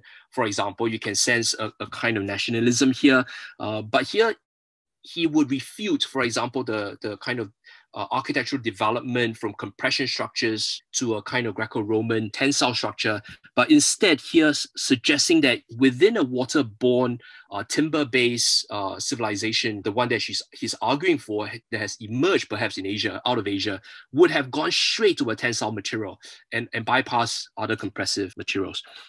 So the notion of this group form versus megaform would be seen through one of the early theories of Maki, in the case of trying to understand the different roles of spontaneous aggregation of architecture and the city. He eventually came upon this as a conclusion: compositional form, perhaps paying homage to Le Corbusier, Mies van der Rohe, where every piece of architecture is a work of art displayed in its full splendor. Then megaform, very much a kind of technological form, being very much top-down, very much invasive by nature. And of course, he ends up advocating for what he calls group form. If the first two were his ways of perhaps paying respect to even Kenzo Tange, his predecessor, he might then develop his own identity through a project like Shinjuku that was not built, but then going on to suggest that form doesn't follow function, but form follows program in the beginning of the metabolist movement in Japan, quite well known. But his contribution was instead not in the kind of aesthetic brilliance of architecture, but to say that architecture in this kind of vertical tower would have to also have a kind of master program as opposed to a master plan. So it's much more sectional, much more, let's say, shape around the functions within a tower. So you can see these rotations were signaling different programs, different mixed use within one vertical situation. Then in the case of the kind of megastructure, and I'll end with this case study, you will see, in fact, Lim perhaps taking on the notion of a kind of megaform, a megastructure in the case of his theory, which he titled Asian City for Tomorrow, again, begging for less infrastructure development and much more efficient pedestrianized cities. So in a sense, rejecting the need to build highways and massive infrastructure, and instead question the kind of, let's say, standard approaches of modernization. So here is the kind of linear city of the Golden Mile complex, and the one that was eventually built, the one that's quite a kind of poster child of modern architecture, if you may, is in fact located in the far right, the eastern part of, if you like, the northeastern part of this strip. And this was never built, but simply a way of envisioning for the government and encouraging policy to allow pedestrianization to happen along this 1 mile long street, which the government, of course, has seen as the hope for an emerging global city for Singapore. So this produced in the late 60s was really the kind of blueprint for how Singapore will attract global capital. And perhaps this is a kind of link to Christina's point about socialist ideals. In this case, Singapore was unabashedly globalized even as early as the 1960s, trying to attract global capital to the city. And here Lim put out an unbuilt feasibility to suggest that this entire strip should be pedestrianized and should be well shaded and should have a kind of modernism and a kind of transport structure, infrastructure that doesn't have to be in a typical kind of over-reliance on automobiles. So here he went on to then sketch out ideas for this future. So I'll end here, and I appreciate the patience. And there might be an interest in how even these densities will begin to find favor. Certainly in 4 decades ago, this was impossible. But here I've highlighted 2 key policies. One is the strata title that encourages affordable ownership and a kind of private ownership, and encouraging risk-taking in the early years of urban development. And then the kind of amended lands bill and land acquisition bill empowers the state to claim land below 30 meters. And that might be the future of our Asian cities, which is an underground city. Thank you. Thank you very much, W.H. Kuhn, for this bridging presentation, in the sense that while Christina Schwenke was talking about the socialist network, and Eduard Köger reminded us of the capitalist network, so to say, of the Colombo plan, you focus on a transformative group of people who set up, I would say, a professional network in order to come to terms with their own situation and to reinvent what does it mean to think about an Asian city, and also going into a depth of inventing new form of ownership, as I learned from your contribution in regard to William Lim and others who also made these economic proposals, which combine, in my view, a kind of a social embedded capitalism, a new form of ownership. So that would be something we could talk about later on, which could be interesting also for our own context. But the next speaker, Farid Rakoon, we would talk about another kind of network. So that's the theme of today, networks. And Farid is a member of Ruang Krupa. He has been trained as an architect, but has been working in this collective for quite a while. And it's interesting to see Farid. And as you know, Ruang Krupa is also heading the next Documenta 15 in Kassel. And for me, let's start, Farid, to talk about what I mentioned in the beginning, the situation we are in at the moment, confined to our local context and not being able to interact with others like we used to. So how do you work as a collective which is dependent on meeting, on working with others in space? And maybe space is also a key word, because it's part of what Ruang Krupa means, a space for arts. Maybe just start out with the notion of the local because we've heard when Kunwi remembers that the local is by far not something neutral. It could also be politicized. Hello. Come back. Yeah. Oh, you're back. It was working okay up until you asked that you were forming your question. Sorry for that, but like hopefully it won't happen anymore. But I want to start maybe with like thanking everyone, familiar faces and not so familiar, and even first time I'm seeing. So thank you everyone as well for the time. Good evening from Jakarta. And yeah, if I understand your question correctly, correct me if I'm wrong. It is actually, of course, it's very challenging. Having worked with a lot of sensibilities that builds up from gathering bodies together under one space or under one roof, in one space under one roof. But yeah, we're trying the best we can, like everyone else, I think. And then we're also kind of like seeing and experiencing the limit of the architecture of Zoom, let's say, because like, you know, this rectangles is very, very individualistic. We're trying, sometimes we experiment to break it down, etc., but still in a very limited access, let's say. But so one thing is good, of course, like I don't need to travel and then spend all those kind of like carbon footprint in order for me to be with you right now, you know? And then there are a lot of things also that we can do even we're locked down in our own spaces. But also like there's, let's say, double-edged sword there. It's like how to understand locals or localities, because like one of the values that we really appreciate in the people that we are working with for Documenta 15, but also like in Ruang Rupa's practice before, in Good School, which is an informal educational platform we initiated with other collectives in Jakarta, is local rootedness, let's say.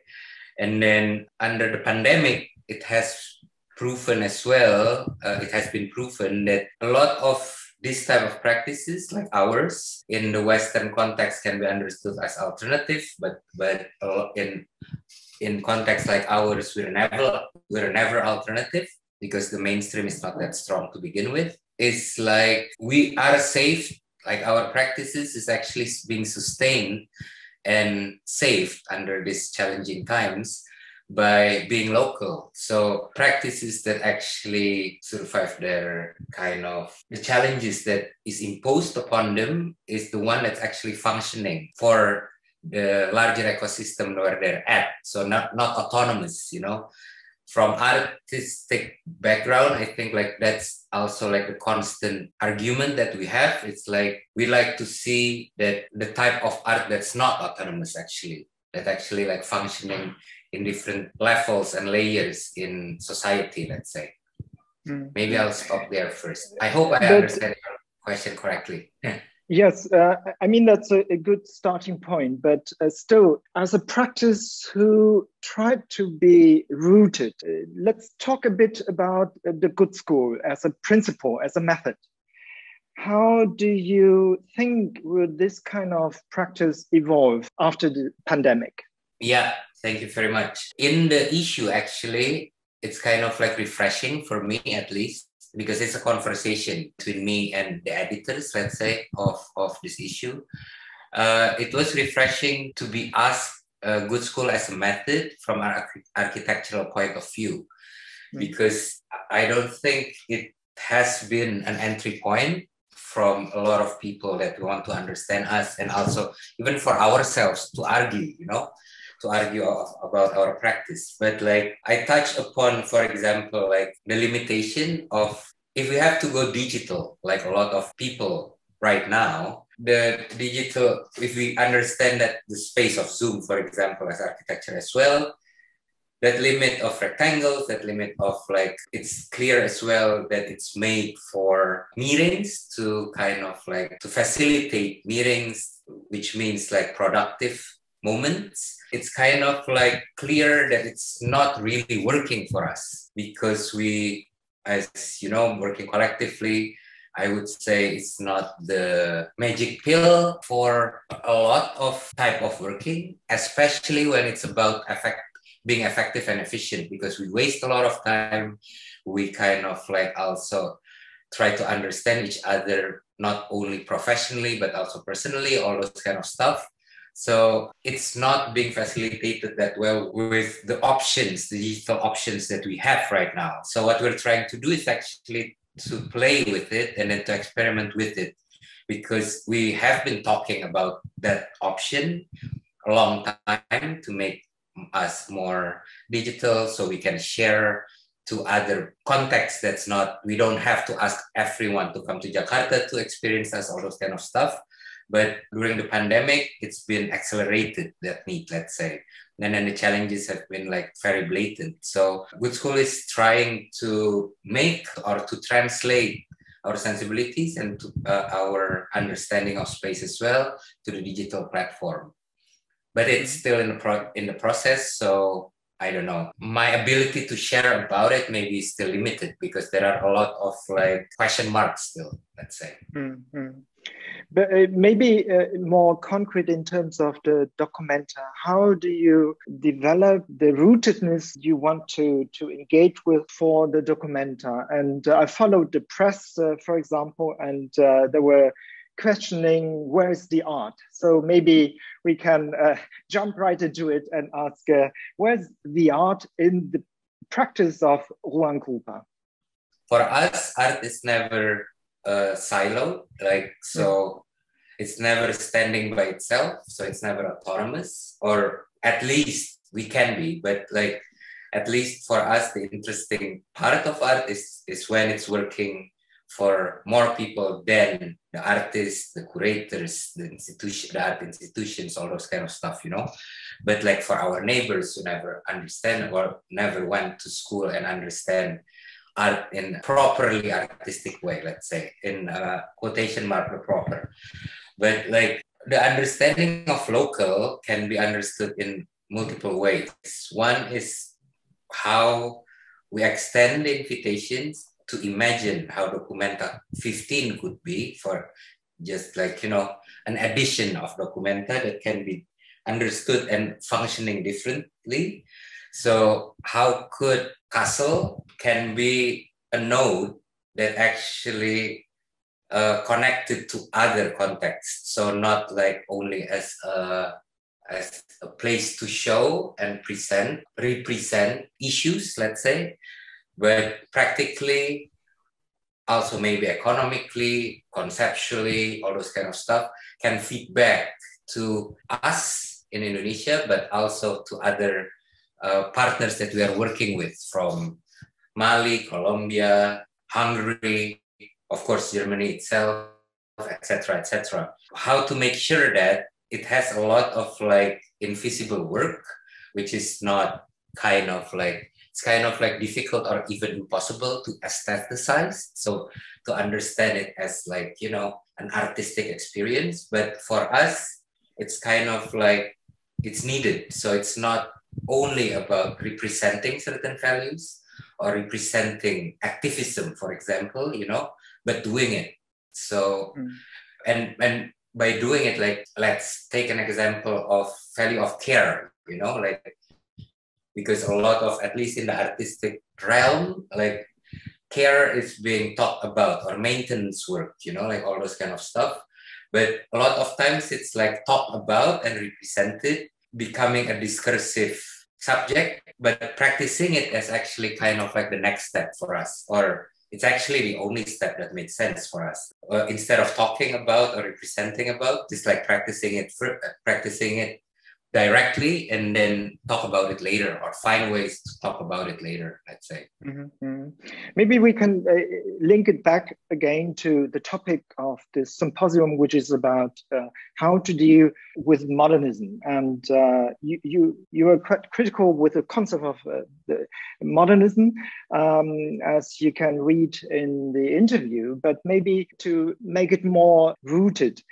Kassel is one of the key examples of this post-war modernism in Germany also. And we're now talking about a similar period for Southeast Asia.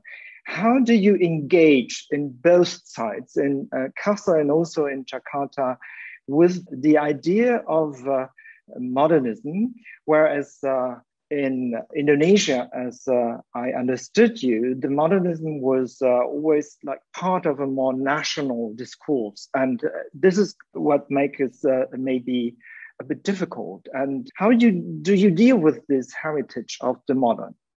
Well, I can answer maybe first and foremost from where I'm sitting at. So it's from Indonesian context, like modernism has been, of course, it's never been pure anyway, but like it has been like the reading of, if it's about like an expression, like the reading of modernism has been kind of like corrupted, as you said, by how the power that be used to use it. So like the imagination of like a free nation state, learning from Brasilia, for example, and etc., etc. So it's not, I think, like that different reading coming from that part, and then also like the reading of modernism in art also, of course, it's kind of like, of course, there are similarities, but it's also kind of like how modernism has been challenged by the contemporary, etc.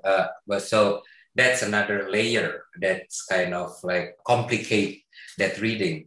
But like to learn about how modernism is being understood in the context of Kassel, for example, we chose most of the time coming to a new context that is not familiar for us. It's like to work with the people that live there, like if we came to Sao Paulo, for example, or we came to Paris, then we, as much as we could, we would set a protocol that we actually work with them and then as well sustain that practice again, coming back to some points that I touched upon before. And in Kassel, I think like that reading of modernism, for example, became kind of funny when we decided to open a space as well in Kassel that's called Luru House, etc., etc. That's supposed to work like our space here. So for us to test our sensibilities, whether people like to hang out, what type of hangout would work for the context, for the city, etc., etc. But it's housed actually working with Documenta as an institution. We chose, and it's housed right now. Ruru House is housed in an abandoned shopping mall.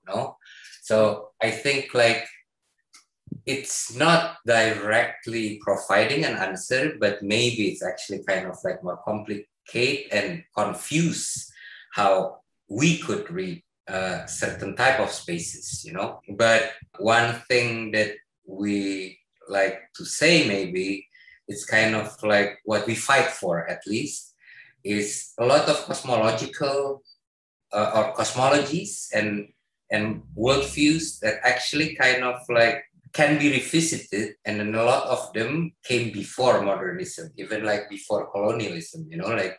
So I think like not directly antagonistic to it, but trying to come up with a different genealogy of things, like how these cosmologies sustain itself up until now.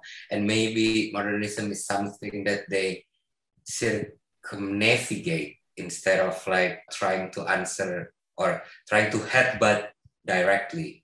Can you share with us, because I would like to bring in the others for the discussion, something more specific to the context of the Documenta? Would there be a good school, for example, in Kassel?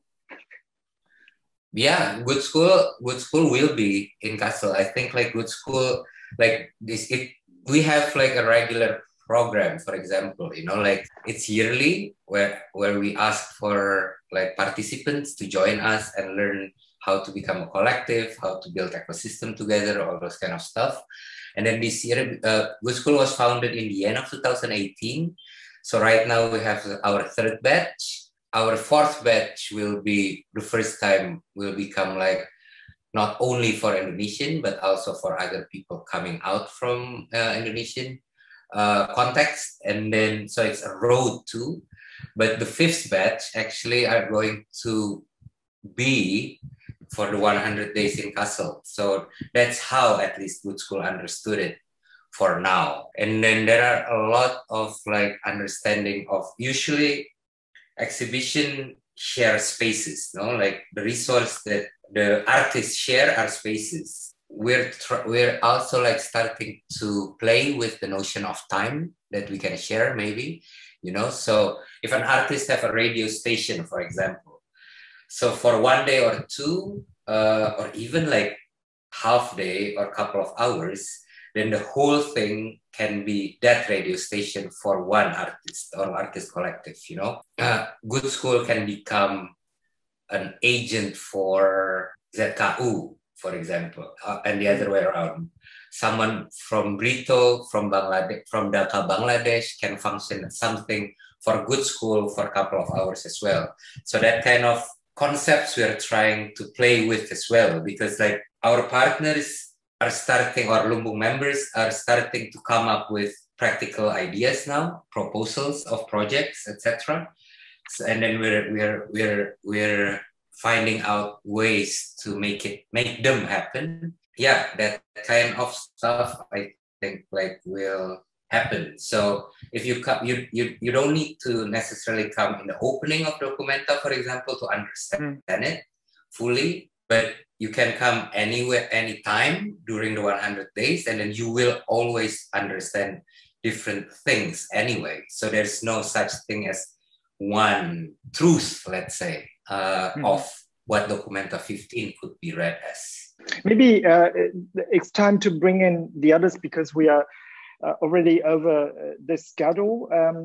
Christina Schwenke, Eduard Köge, and also Vijay H. Kuhn, could you join? I think, Christina, just to bring it back to the beginning again, the art practice, we've seen in the issue, like such kind of practices Farid is doing. In the case of Phnom Penh, we discuss the White Building, which is quite a famous project, where artists try to engage with the community who live there in order to save the structure from being stigmatized as something, well, outdated and not fit for the contemporary society. And did you discover some kind of similar practices, art practices also in Vietnam, in order to engage with the community and to also save the heritage of the post-war modernism?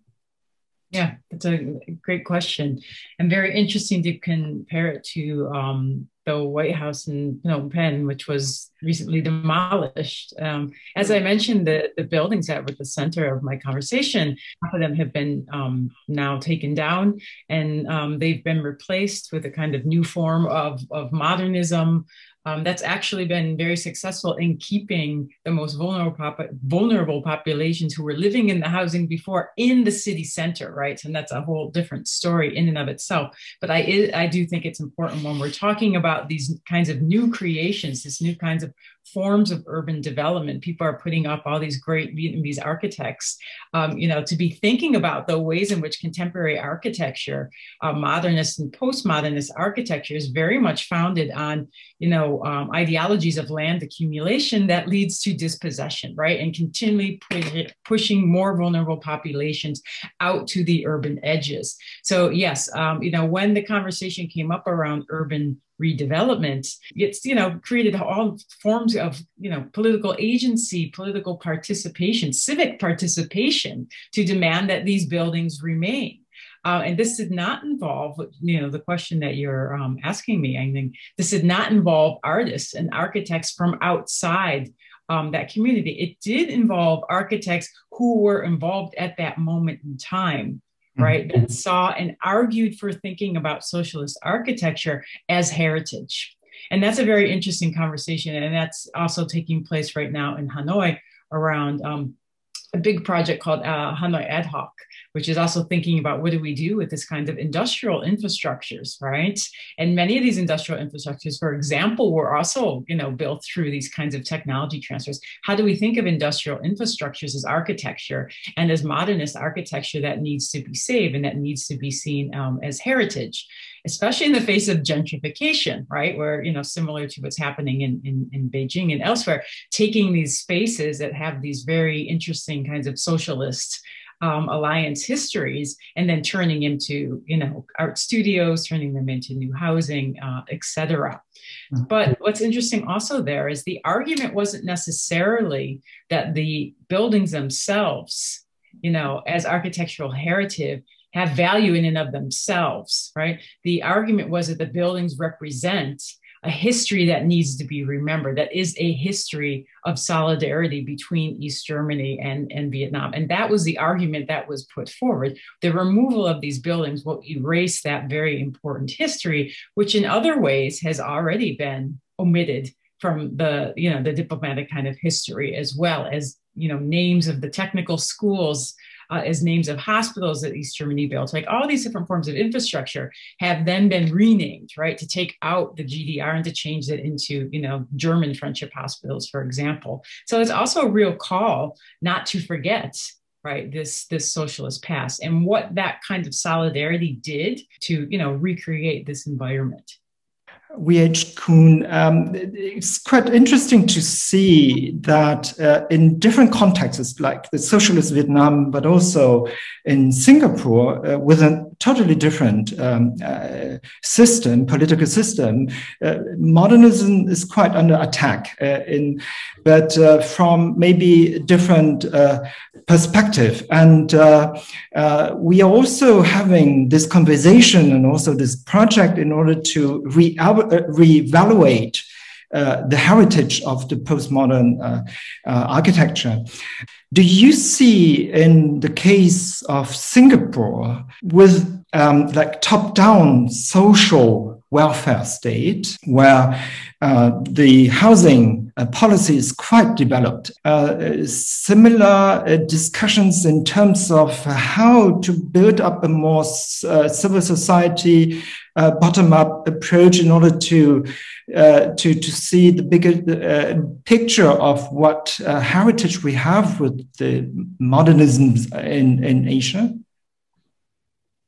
It's a great question. And in fact, I'm glad you pointed out a kind of condition that is not, well, maybe well known, but perhaps not entirely talked about, in the sense that Singapore can be a very polaristic kind of society, even though it all appears well and neat. And I described this in an earlier paper a couple of years ago as a kind of a social city on one hand versus a capital or a global city, and the line of fissure is really found in the kind of downtown area and the new towns. And I think you hit the nail on its head when you were celebrating the well-known, well-run housing projects. I mean, not in the same way the projects might be described in the United States, but housing was really the hallmark of modernism. The kind of high rise, it doesn't have any of the stigmatization or the kind of overtly utilitarian outlook of modernism, or sort of reinforced concrete modernism, brutalism, some might call it. But so I think it has done well insofar as it managed the population. I think that's quite often accepted, let's say, in a kind of in a way that the civil service itself is well run. It trusts its own judgment very much. It prides itself that way. But to your point about whether the government itself, the state, is top down, or does it still have a bit of reflexivity in the way it responds to these civic kind of force, right? Even in trying to save a heritage building. So I would say, I mean, you guys have visited and had talked to Weng Hin and other heritage activists. They have, in fact, for one or two key buildings that have been lost, maybe that would pave the way to saving the next couple. So the way in which the state had driven economic growth and the way it had used the city as the basis to generate economic growth is really unambiguous.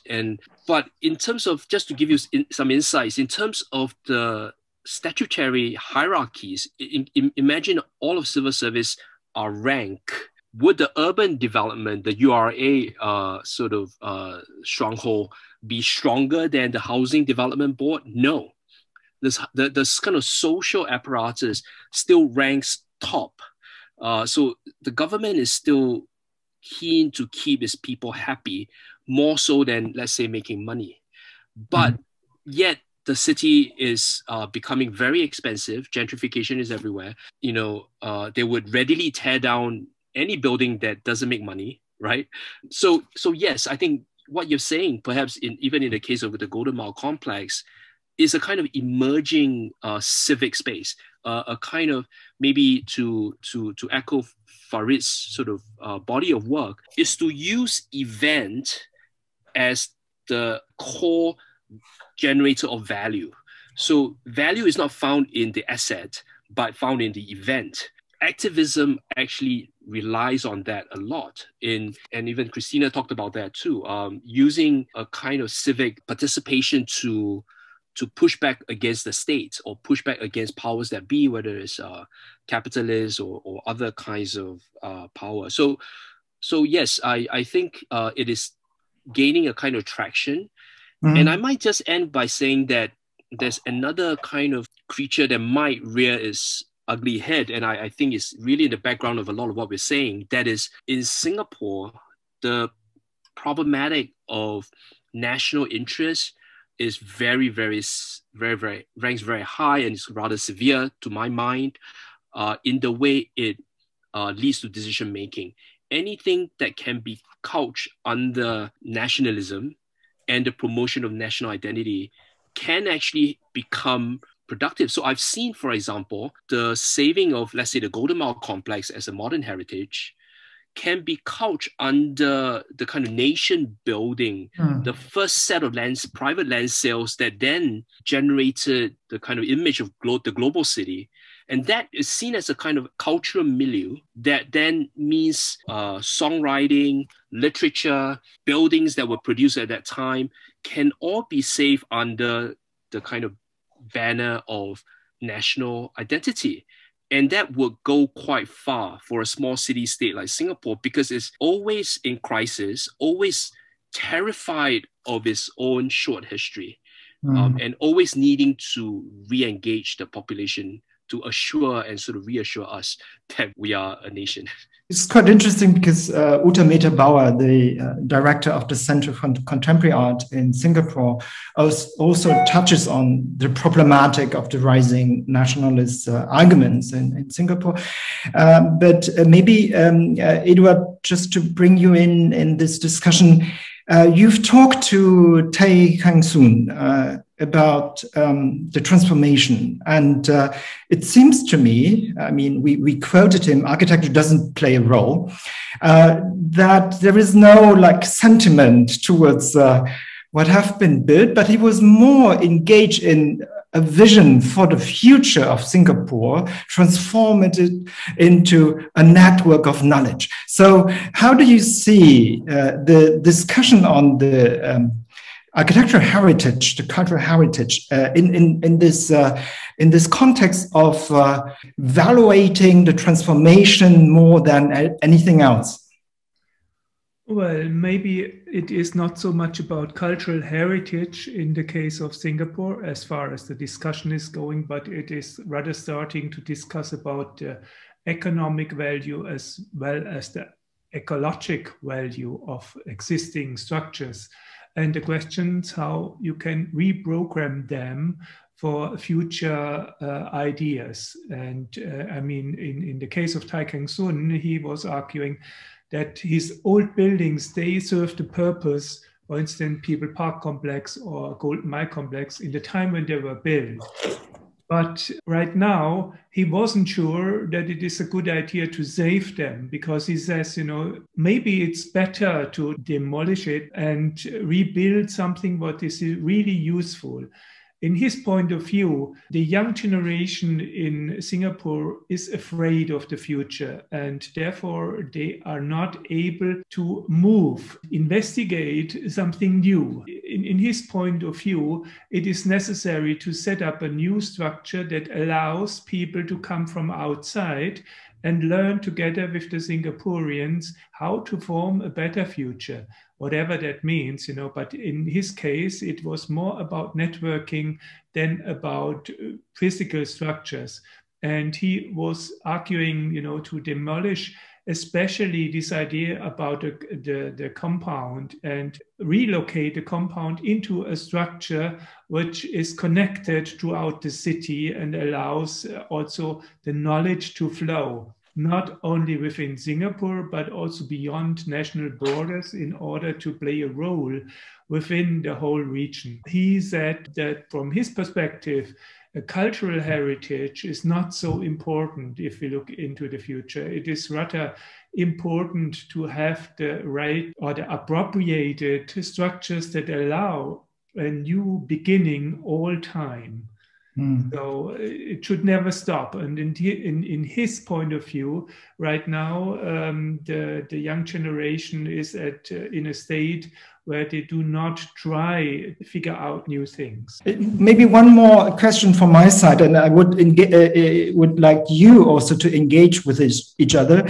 Let's zoom out again and see our proposition to talk about Southeast Asia. So in the issue, in the end, Uta Mittermauer also raises the problem of this geocultural approach to talk about a region like Southeast Asia as a cultural phenomenon.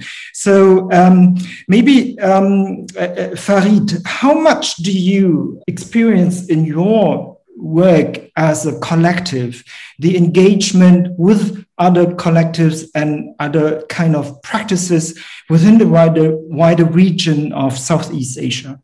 Is it a topic for you, and how do you engage? It has always been a topic for us, especially the region. But then also understanding through experience, our understanding of Southeast Asia actually also kind of like larger than ASEAN, for example, we would like to think about Hong Kong and Taiwan, even like Australia sometimes, not always, as part of Southeast Asia as well, just because we feel affinity towards those type of practices. And when you said, for example, how artists through something like Sasa Art projects function or touches upon architecture or built environment as well, and then form certain type of coalition to do something, then it's kind of like, it's repeating stories, let's say, because maybe for something like, or a context like Singapore would provide different challenges, although comparing it, maybe it's not easier, actually, like being an artist in a context like Singapore.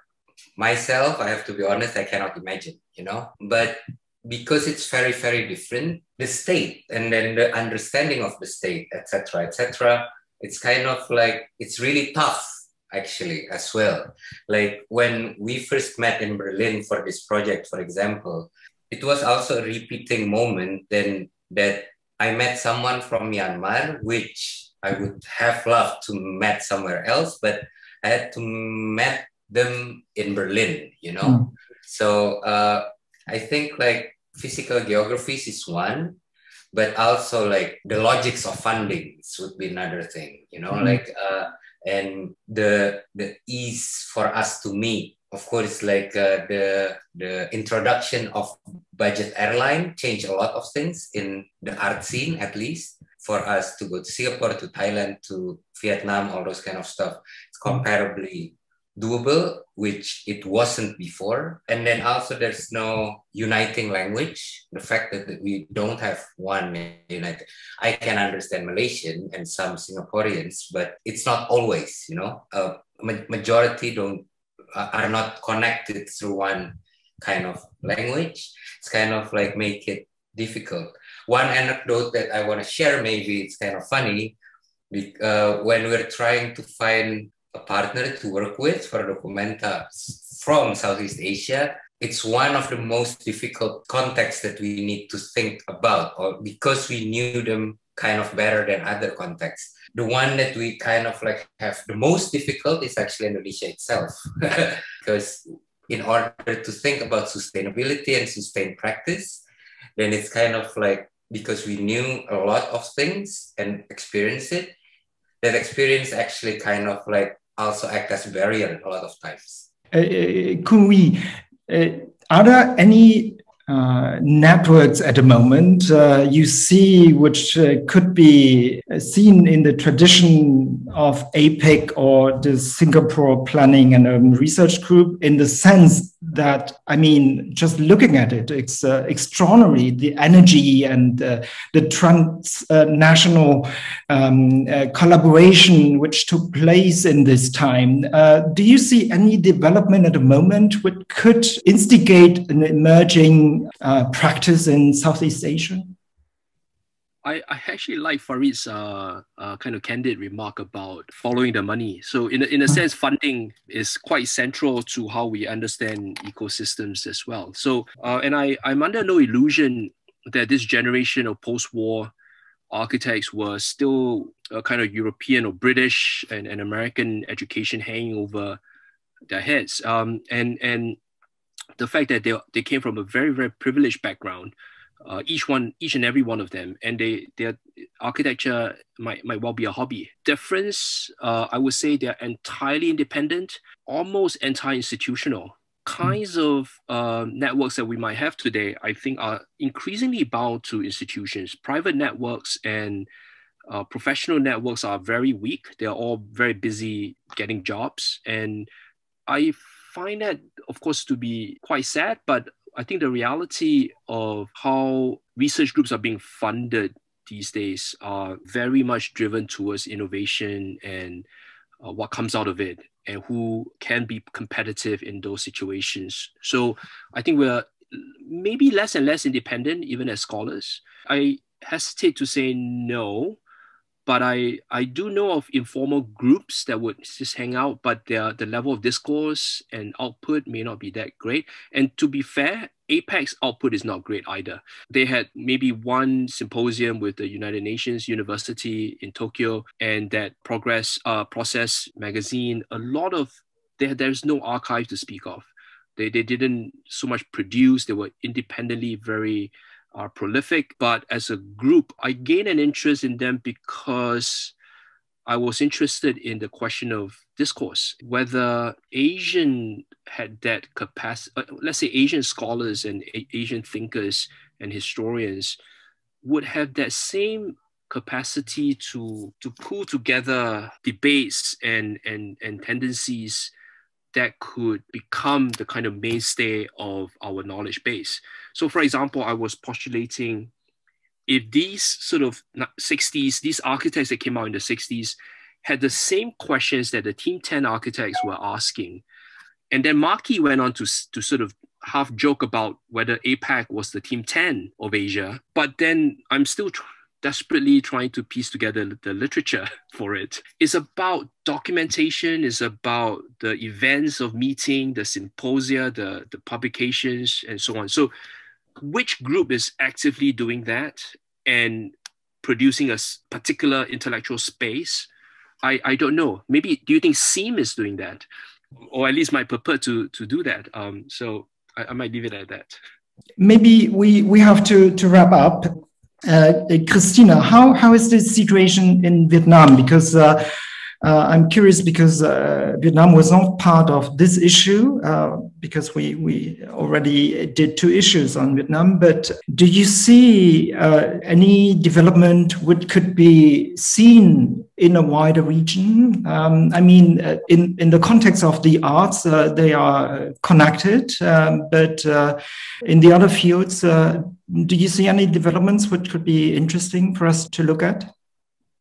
Yeah, absolutely. And I think in the chat, we have some people who are also already talking about some of the next generation of architects. I think we're included actually in the issues on Vietnam. But I do want to point out something that I think, you know, everybody here was referring to that's important to consider, especially for a context, you know, like Vietnam, is the idea of generation. Right. I mean, we're talking about, for me, that was really, you know, interesting that you're saying like the architects, these post-war architects and their kind of privilege. Right. And if we trace that kind of privilege, you know, Vietnam is quite complex historically. Right. And so that really complicates, like, you know, what does that mean in terms of these kinds of transnational connections? What does that mean in terms of, you know, the relationship to ASEAN? You know, we have to remember that, you know, Southeast Asia is itself a Cold War construct, right, that really very much served the purposes of colonialism, of US imperialism. And so those relationships had to be forged over time. So we want to be thinking about South-South connections. And also, as Farid said, and be looking in other kinds of directions. I mean, be thinking about, you know, cross-Atlantic connections with Africa, for example, very, very important as well, right? Be thinking about Australia, you know, who's drawing these lines of what's included in Southeast Asia and not, and then, you know, turning to look to the East. What I want to emphasize here is the idea of generation. You have a divided country, and that very much impacts the kinds of architectural associations, architectural histories, the kinds of modernisms, right? We really need to kind of put that in the plural when you're talking about modernism in the context of Vietnam, right? Because again, if we take it back to the issue of political economy, socialism and capitalism, you know, oriented towards the East, oriented towards the West. And they produce very different kinds of landscapes that were produced under very different types of intentions in thinking about, you know, what does architecture then serve? It's serving individual interests? Is it serving the people? Is it serving both? And that really impact training. And that's what I kind of want to wrap up with to think about. We're dealing with different kinds of orientations of training. So Northern architects, right, very much the history, like, you know, one of the most famous architects in Nguyen, who was trained, you know, in French colonialism, sent to France, trained with Le Corbusier, comes back, and it's his son and his son's generation that were then sent to the Soviet Union. Next generation sent to East Germany, sent to Romania, sent to Poland. That's that kind of like legacy that we see on the landscape today in Northern Vietnam, completely different than what we're seeing in Southern Vietnam, whereas very much where those scholars were being sent, or those architects were being sent and trained in the United States, completely different ideologies being trained in West Germany, right, being trained in the West. And then we have that next generation, because the curriculum is still very much oriented towards the Soviet Union. And that's what's really fascinating. And then you have these kinds of, you know, these new technology transfers, new ideas about green design, largely coming in through Germany. I mean, many of the architects I work with were trained in Weimar. And so they've got their own ways that they're kinds of putting forth their curriculum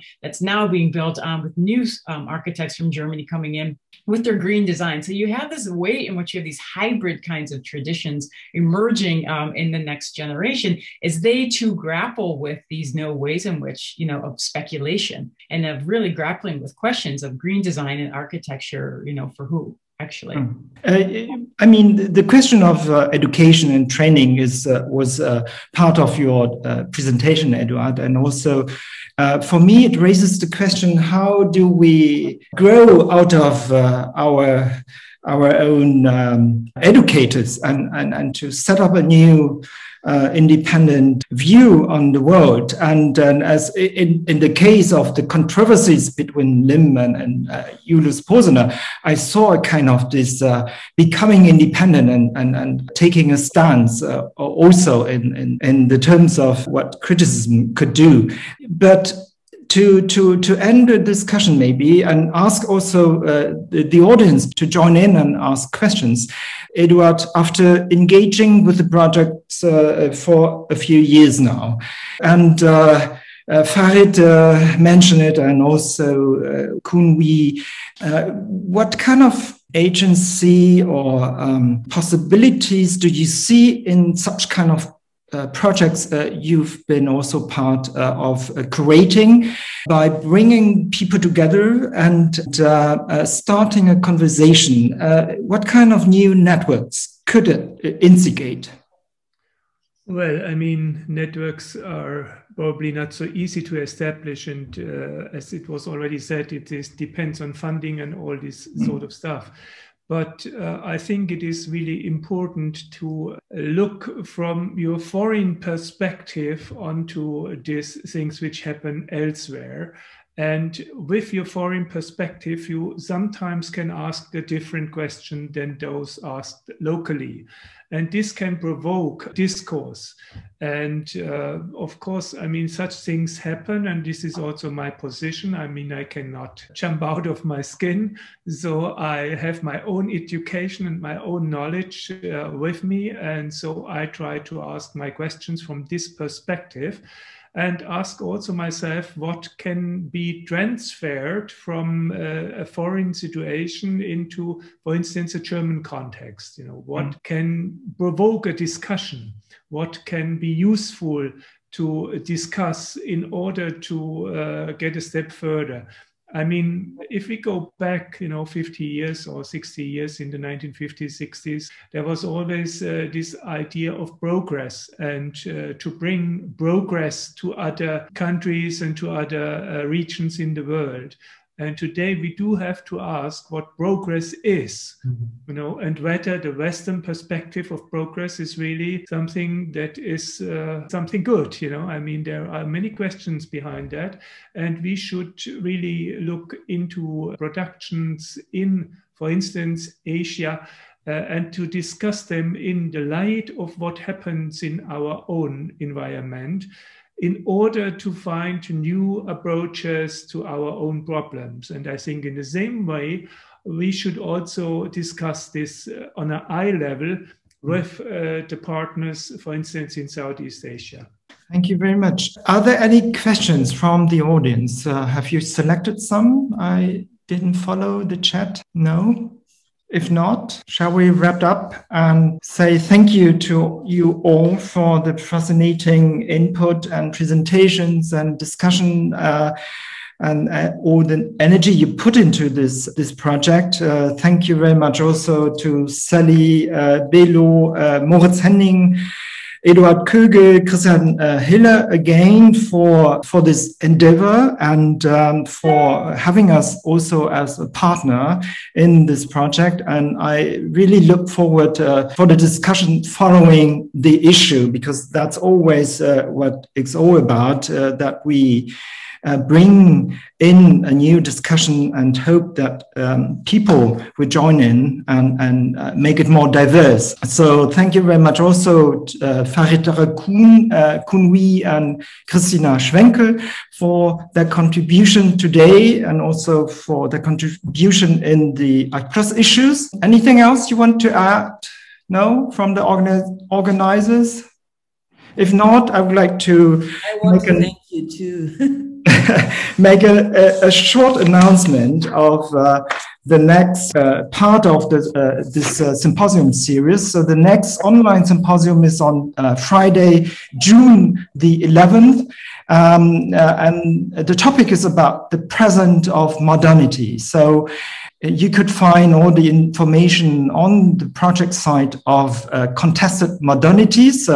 Christina, you are right, it's always modernities or modernism we are talking about in its pluralistic development. And that's something really important always to remind us of.